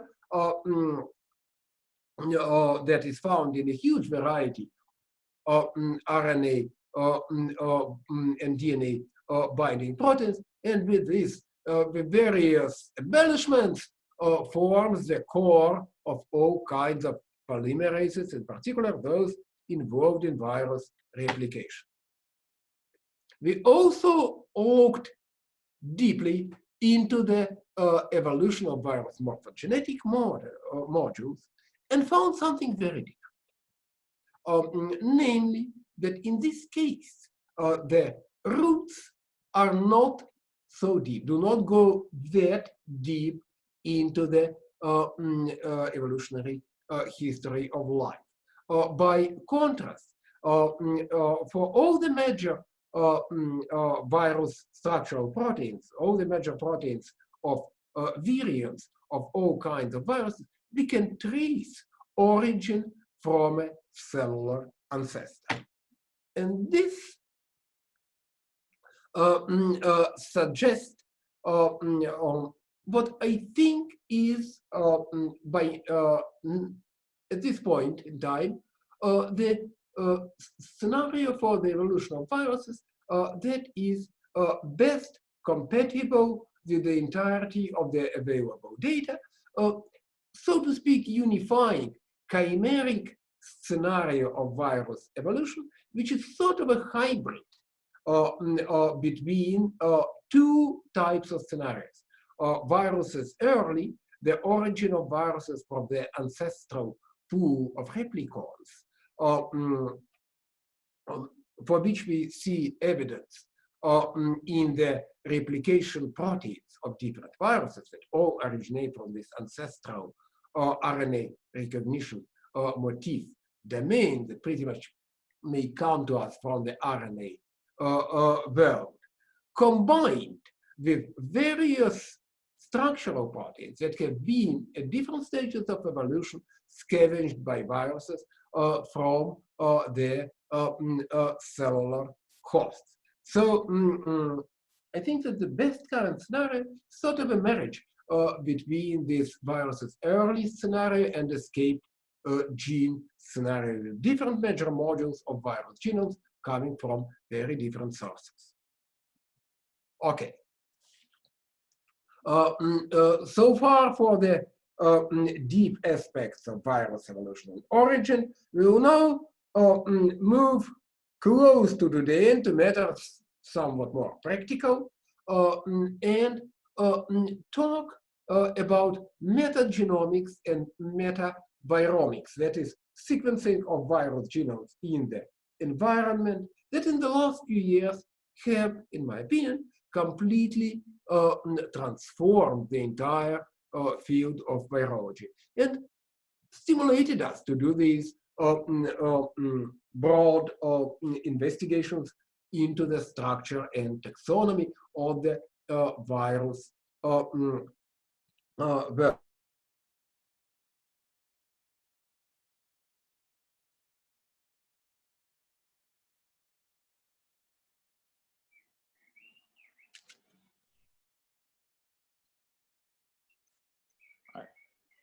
Co-authored by several members of the executive committee of the International Committee of the, for Taxonomy of Viruses, ICTV invited experts, including myself, which establishes the practice of recognizing in an official manner through the ICTV as a new species and new taxa of viruses, those viruses that have been discovered solely through metagenomic sequencing. So this is a dramatic shift from traditional practices of microbiology and virology. Now we can just go out there into the environment, sequence a genome, do sufficiently deep sequencing to get a near complete genome assembly, analyze it carefully, and claim successfully that we have discovered a new virus or many new viruses, and can establish a whole new taxon, family or order or hive. So I think this slide will show you why this must be the case, why the generally conservative field of virus taxonomy was compelled to move into this new era. This is because when we look at the prevalence, that is breadth of the distribution, and the abundance, that is the amount of different viruses, in this case in the world ocean,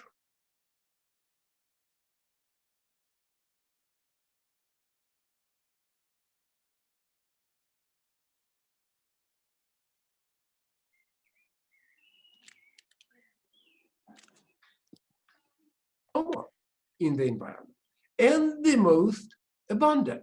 You can compare them to these colored circles that represent viruses with known hosts, and you see that there are more of the metagenomic ones, and they are more prominent. And this is a figure from about 2 years ago.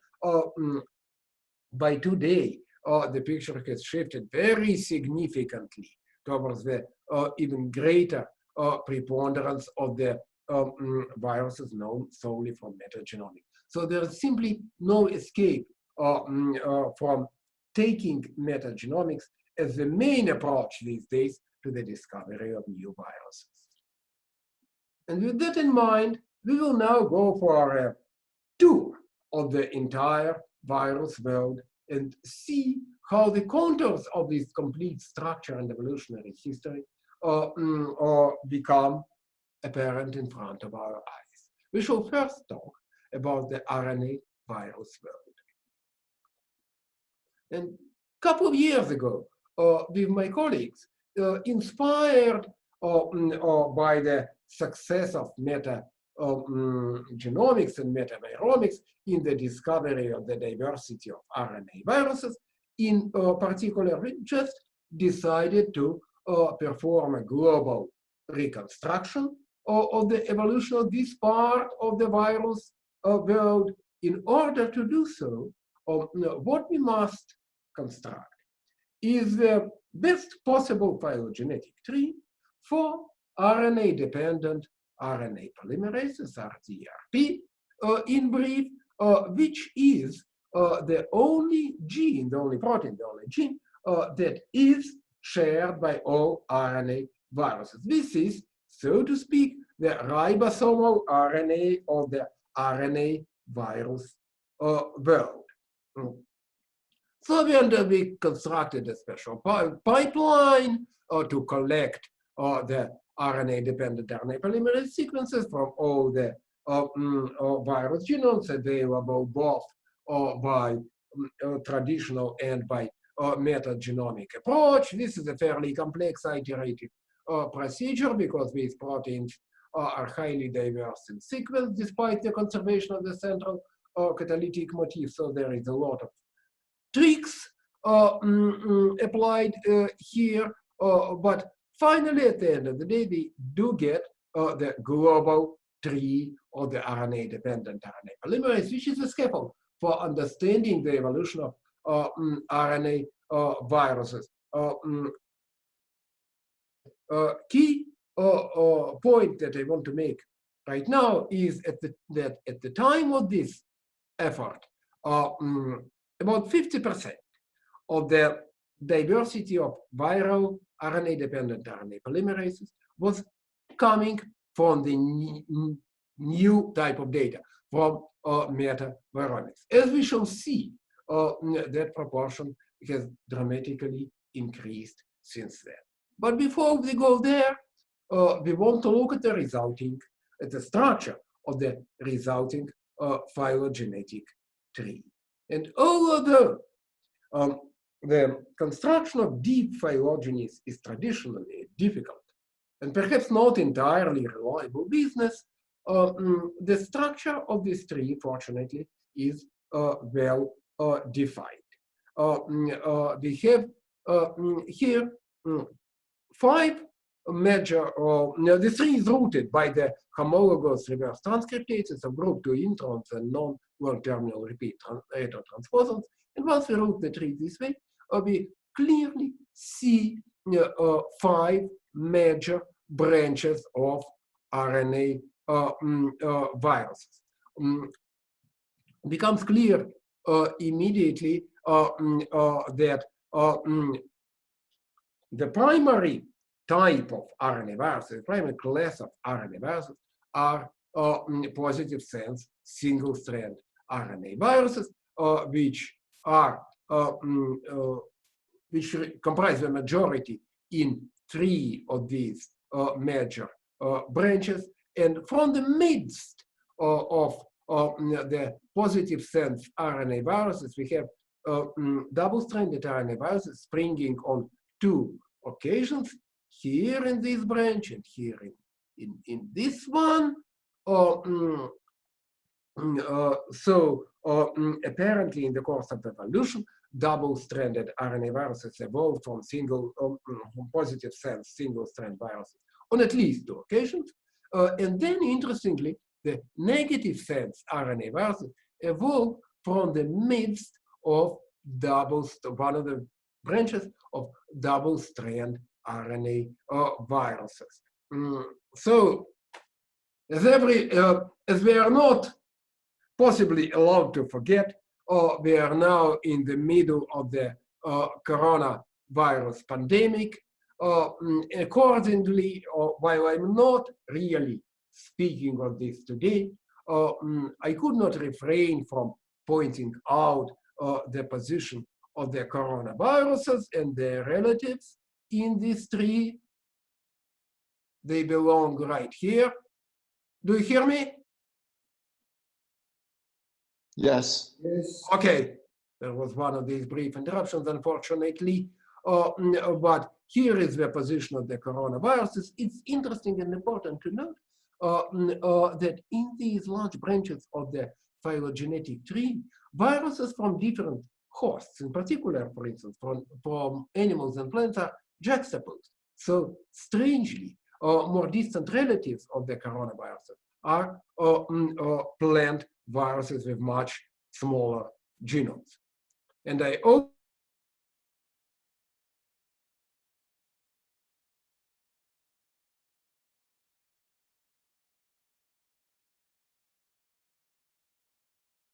Now it's gone. Ebola, which belong to these two distinct sub-branches of negative sense RNA viruses. So these are pretty much the conclusions, major conclusions that we can make from the phylogenetic analysis of RNA. Viruses, basically positive sense RNA viruses, are paraphyletic with respect to the double-strand RNA viruses and negative sense RNA viruses. In simpler terms, this is the phylogenetic jargon. In simpler terms, it means that double-strand RNA viruses and negative sense RNA viruses originate from different branches within the diversity of positive sense RNA viruses. And there are these 5 major branches that become the prototype of the new higher taxa of RNA viruses, new phyla, as we shall see. So we also, as I said, the RNA-dependent RNA polymerase phylogenetic tree can serve as a scaffold to reconstruct the evolution of RNA viruses. And when we do so by overlaying the domain composition of these different viruses on the branches of this tree, we clearly see as a major evolutionary trend genomic complexification. The evolution apparently starts with very simple viruses that only encode the RNA polymerase and a capsid protein, and then through acquisition of, in particular, 3 different types of RNA helicases independently in different branches of this tree, the evolutionary space opens up for the emergence of larger genomes in the acquisition of various diverse proteins and protein domains to produce sort of ultimately these highly complex coronavirus genomes, which are the champions of the RNA world in the size and complexity, encoding these numerous proteins, some of which, like this spike here, are critical for pathogenicity and virulence. But enough of the phylogeny, more or less. What I want to stress now is that we are far from saturating the diversity. And this illustration here comes from just a single metagenomic study that we recently completed with our colleagues from different US institutions and from China, where the RNA metagenome was sequenced just from a single large sample from the estuary of the Yangtze River right here in China. And very strikingly, deep sequencing of RNA genomes from this single sample resulted in the doubling of the available diversity of RNA viruses.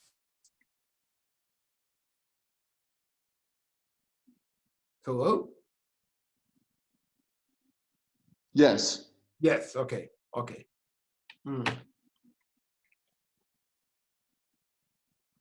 So it's sort of a double, there are two flips, two sides, flip side and the flip side to this coin.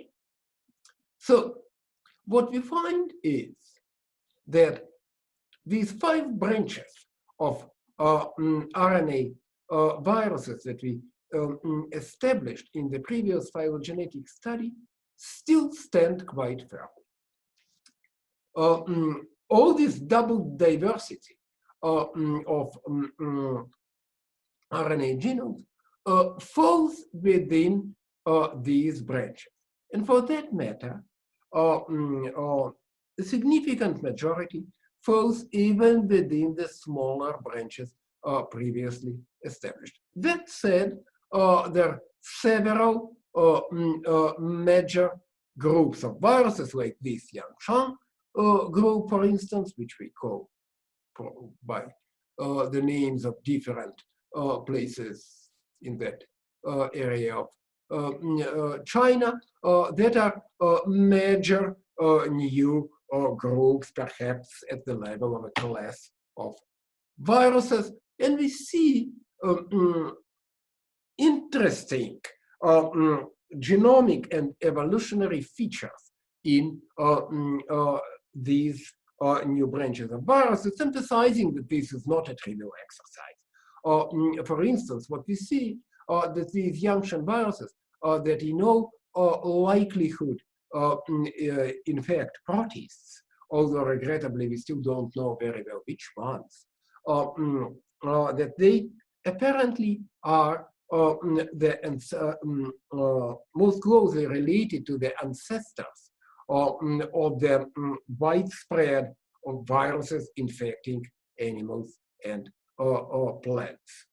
We also see that this branch of viruses is sort of a hotspot of domain rearrangement of the RNA-dependent RNA polymerase, of the permutation of domains in this protein. So we don't just discover here new branches, we discover new unsuspected evolutionary relationship and new biological patterns.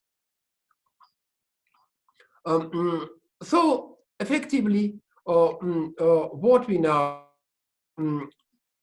understand about evolution of the RNA virus sphere is summarized on this slide. I will not elaborate too much on this, but basically the idea here is recall that chimeric scenario for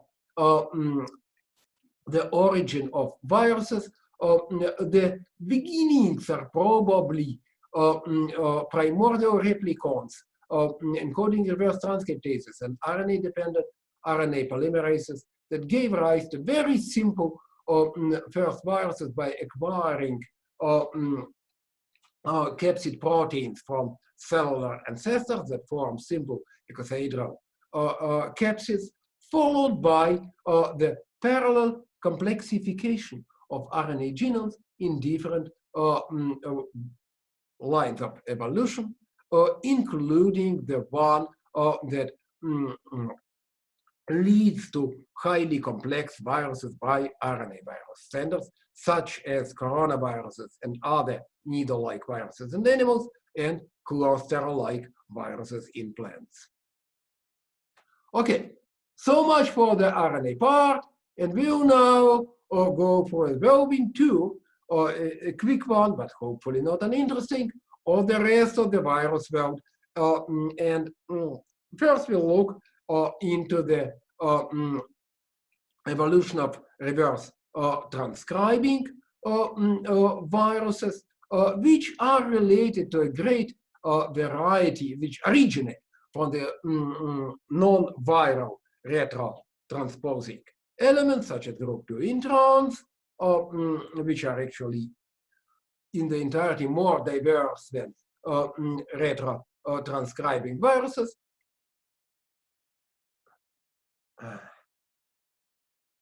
Yes.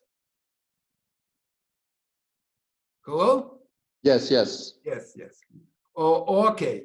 And we also have, somewhat similarly to the RNA viruses, we have 6 branches of viruses that have, of retrotranscribing viruses, in particular the retroviridae, which includes such famous virus or infamous viruses as HIV, as well as DNA viruses that employ reverse transcription in the replication, such as hepatitis B viruses, its relatives, as well as a variety of lesser known viruses that infect all kinds of eukaryotic organisms. Apparently, the reverse transcribing viruses as such only involved with the advent of eukaryotes. So we now move to the single-stranded DNA virus sphere, which consists of a major diversity of small viruses with single-stranded DNA molecules as genomes. And here we have discovered a very peculiar pattern, a very peculiar path of evolution that occurred on multiple occasions to give rise to different groups of these viruses. Namely, these viruses, single-stranded DNA viruses, and also as their derivatives, such well-known viruses with small double-stranded DNA genome, as papillomaviruses and polyomaviruses. Apparently, they evolved on multiple independent occasions from plasmids, small bacterial plasmids, by capturing capsid proteins from RNA viruses. So here, this Baltimore class, this particular type of viruses, evolved on multiple occasions by parallel acquisition of capsid proteins from different single-strand RNA viruses. And now, finally, they move to the largest part of the virus sphere, the double-stranded DNA viruses that employ the same strategy of genome replication and expression and as cellular life forms with double-stranded DNA genomes. In this case, there is no single phylogenetic marker.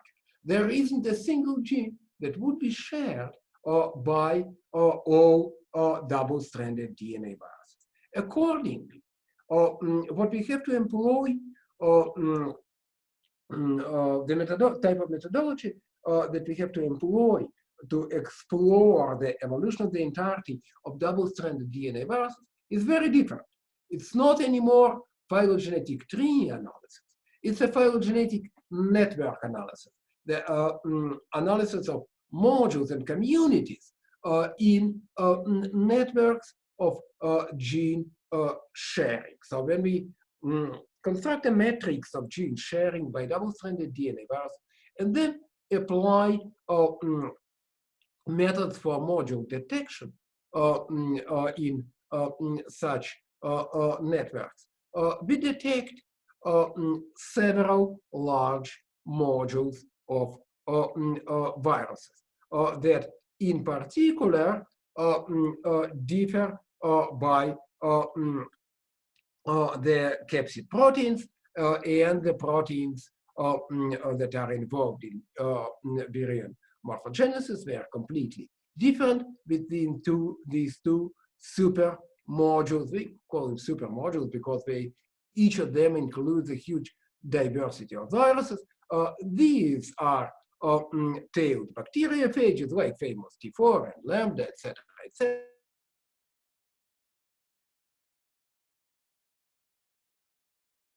And now it's gone again.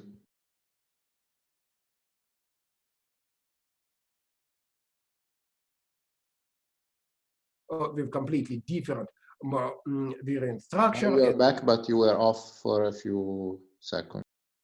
Oh, I'm sorry. Yeah. This unfortunately happens. So I'm discussing on this slide, which is key for understanding the evolution of double-stranded DNA virus field, the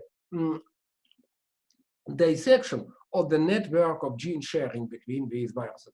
And basically, we see here 4 major modules. I already started describing them somewhat. One which includes these bacteriophages and herpes viruses.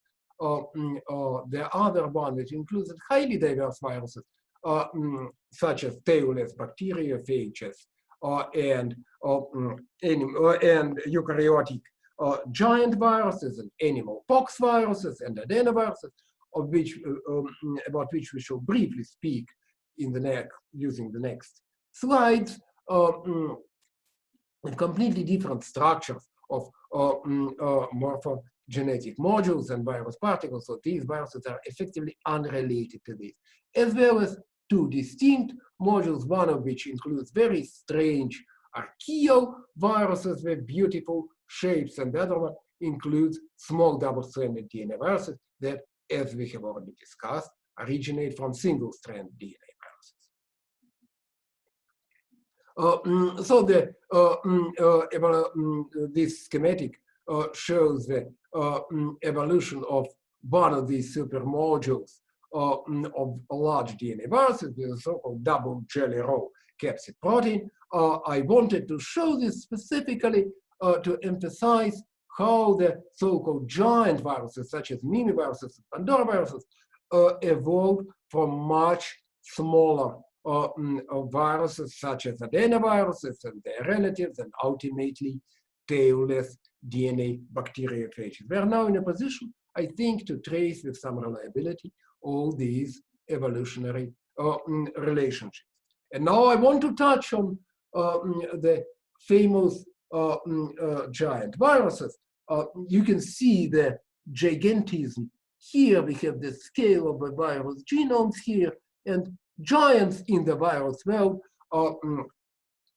means genomes with about 1 megabase or even somewhat larger, up to 2.5 megabases, which of course is of course modest by cellular standards, but still larger than the genomes of many bacteria and archaea. There has been a lot of speculation about the origin of these giant viruses, such as the potential origin by the regression pathway. Remember these slides in the beginning of my talk, by the generation of some cells of potential 4th domain of cellular life. But when we make the phylogenetic tree of the conserved genes of large DNA viruses, here we have the opportunity to return to phylogenetic trees once again. What we see very clearly by formal or informal reconstruction of the gene gain and loss in these viruses is that the giants, such as Pandora viruses, picoviruses, and mimi viruses, spring out independently in different parts of this tree and acquire different combinations of genes. So what we see here is the trend of complexification of virus genomes that, interestingly, recapitulates a similar trend that we have discussed with regard to the evolution of much smaller RNA viruses. So we performed a formal maximum likelihood reconstruction here and see the substantial excess of gene gain over gene loss in the evolution of these large DNA viruses. So I have to pretty much conclude my talk by summarizing what we have learned about global architecture of the virus world and encapsulated in the new megataxonomy of viruses that has now been officially approved by the International Committee for Taxonomy of Viruses. And for instance, if you go to GenBank and extract or analyze any virus sequences, you will see all these names there, so they're reproduced in millions of entries in the databases nowadays. So we have these four largest taxa, four realms of viruses: realm riboviria for RNA viruses and reverse transcribing viruses, which are united through the homology of the RNA-dependent RNA polymerases and reverse transcriptases. Monodnaviria for these small single-stranded DNA viruses. Here, in a sense, we make a compromise. We discuss the polyphyletic origin of these viruses from plasmids, but we still unite them in the single realm, and these two distinct realms of double-stranded DNA viruses. So this is the basic structure of the virus world, and the core of the new virus taxonomy, which of course will be expanded as we see more representatives of null and unassigned groups. But chances are we will not discover any more such huge realms. So we developed a more detailed classification schemes for each of these realms. For instance, these two kingdoms and 7 phyla in the realm Riboviria, and the deeper taxonomy, which you can again all see now on the ICTV webpage or closer to home in GenBank, and similar type of schematic is available, classification is available for Monodnaviria and for the two large kingdoms of double-strand DNA viruses. Of course, I cannot emphasize more that there is a lot of room for discovery, especially through metagenomics. And as of late, for instance, my lab has been actively engaged in the discovery of new phages in human gut microbiomes and in other microbiomes, and in particular this group of CRAS-like viruses, the most abundant phages, and more generally, the most abundant viruses associated with humans have been discovered. So there's a lot to discover, but the majority of these things that remain to be discovered still fit within these realms. And similarly, this is the largest realm, Varidnaviria we call it, with all these large and giant viruses forming taxa of different levels here. And the parasites, the so-called virophages that parasitize on giant viruses. So this is how we can represent the global network of evolutionary relationship in the virus world. So what I tried to do here in this slide was to overlay the Baltimore classes with different strategies of virus genome replication and expression with the evolutionary relationship established primarily through shared hallmark genes. And we can see different kinds of situations here, different kinds of relationship whereby some Baltimore classes, such as all these RNA viruses and reverse transcribing viruses, actually share a common evolutionary origin, whereas some other, such as double-stranded DNA viruses, do not really share common origin and are split into different realms accordingly, like shown here. So there is a relatively small number of these classes and hallmark genes, but they do form a highly complex and non-trivial structure. And once again, before I finish my presentation today, there is a lot to discover. The field is extremely active and burgeoning. So I just show here a few of these recent discoveries that may challenge some aspect of this newly established megataxonomy, but I actually think that the major division will stand. So we may be settling on a stable overall scenario of virus evolution and megataxonomy. But of course, on a smaller scale, or on the scale of families, genera, and species, diversity is huge and quite habitat specific. So we do not really know, and it's difficult to extrapolate how far to saturation. There are quite a few smaller, mysterious groups of viruses, which will be very interesting to investigate, but we're also now actively engaged in deep reconstructions of the ancestral virons, including that of the last universal common ancestor of all cell life, which I assure you already carried a very diverse and complex viron.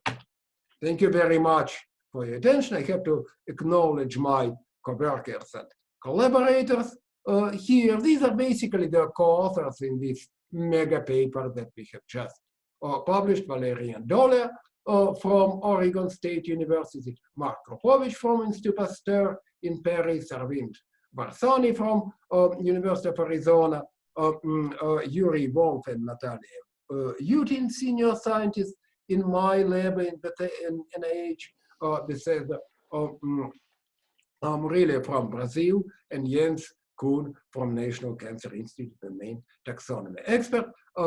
Thank you so much for your attention under these unusual circumstances. Thank you very much for the presentation. So we can open for a few questions. Yes? I have a question actually. How much is from this metaviromics data, how much is it known about the abundance of different taxa of viruses and the time stability? For example, do they obey predator-prey dynamics? Yes, yes, indeed, indeed. We clearly see when we analyze metagenomic data. I may refer to this latest the RNA metaviromic study that is coming in Nature Microbiology very shortly, and we address this question there. So we clearly see evidence of virus blooms. There are some hyperabundant viruses detectable in such metagenomic data. And there aren't enough longitudinal studies.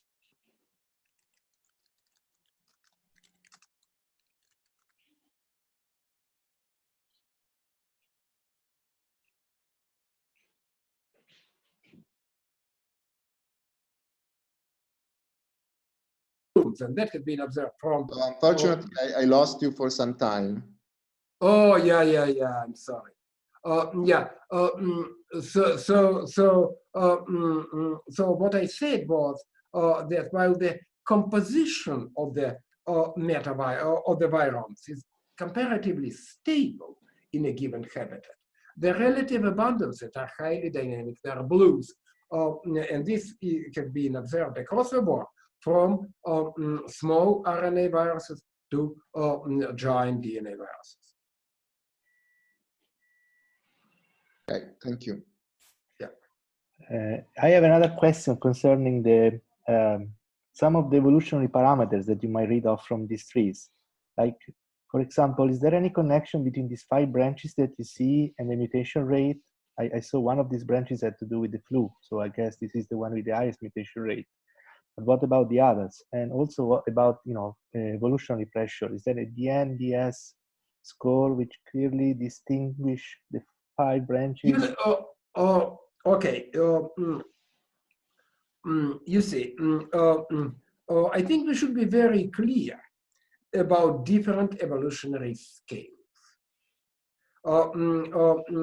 Pretty much everything that we study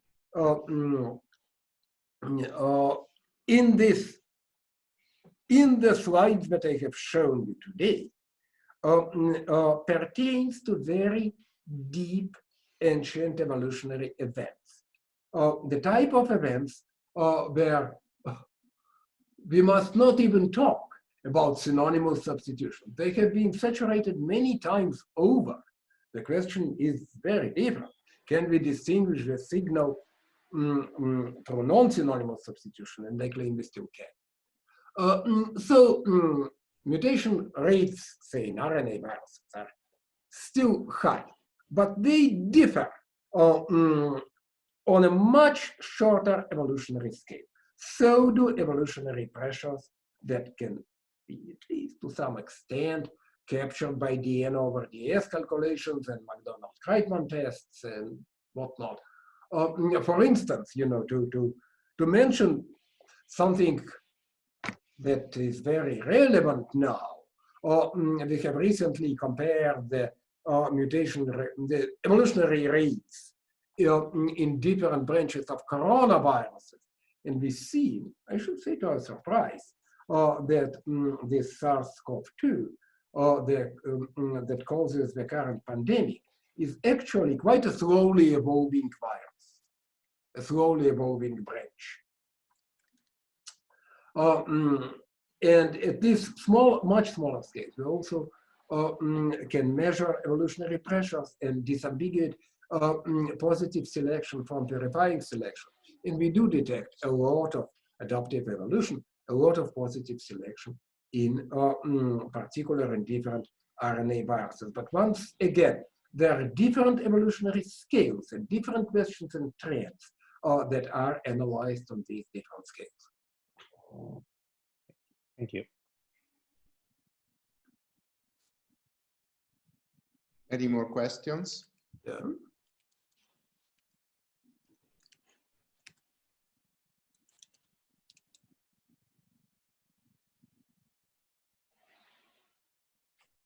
Okay, so if there are no more questions, I'd like to thank everybody again for attending. And hopefully we will keep in touch with this network and see how to develop further our interactions. I think the talks today were very interesting, and personally they gave me more trust than I had after reading the report. And I hope it was the same for you.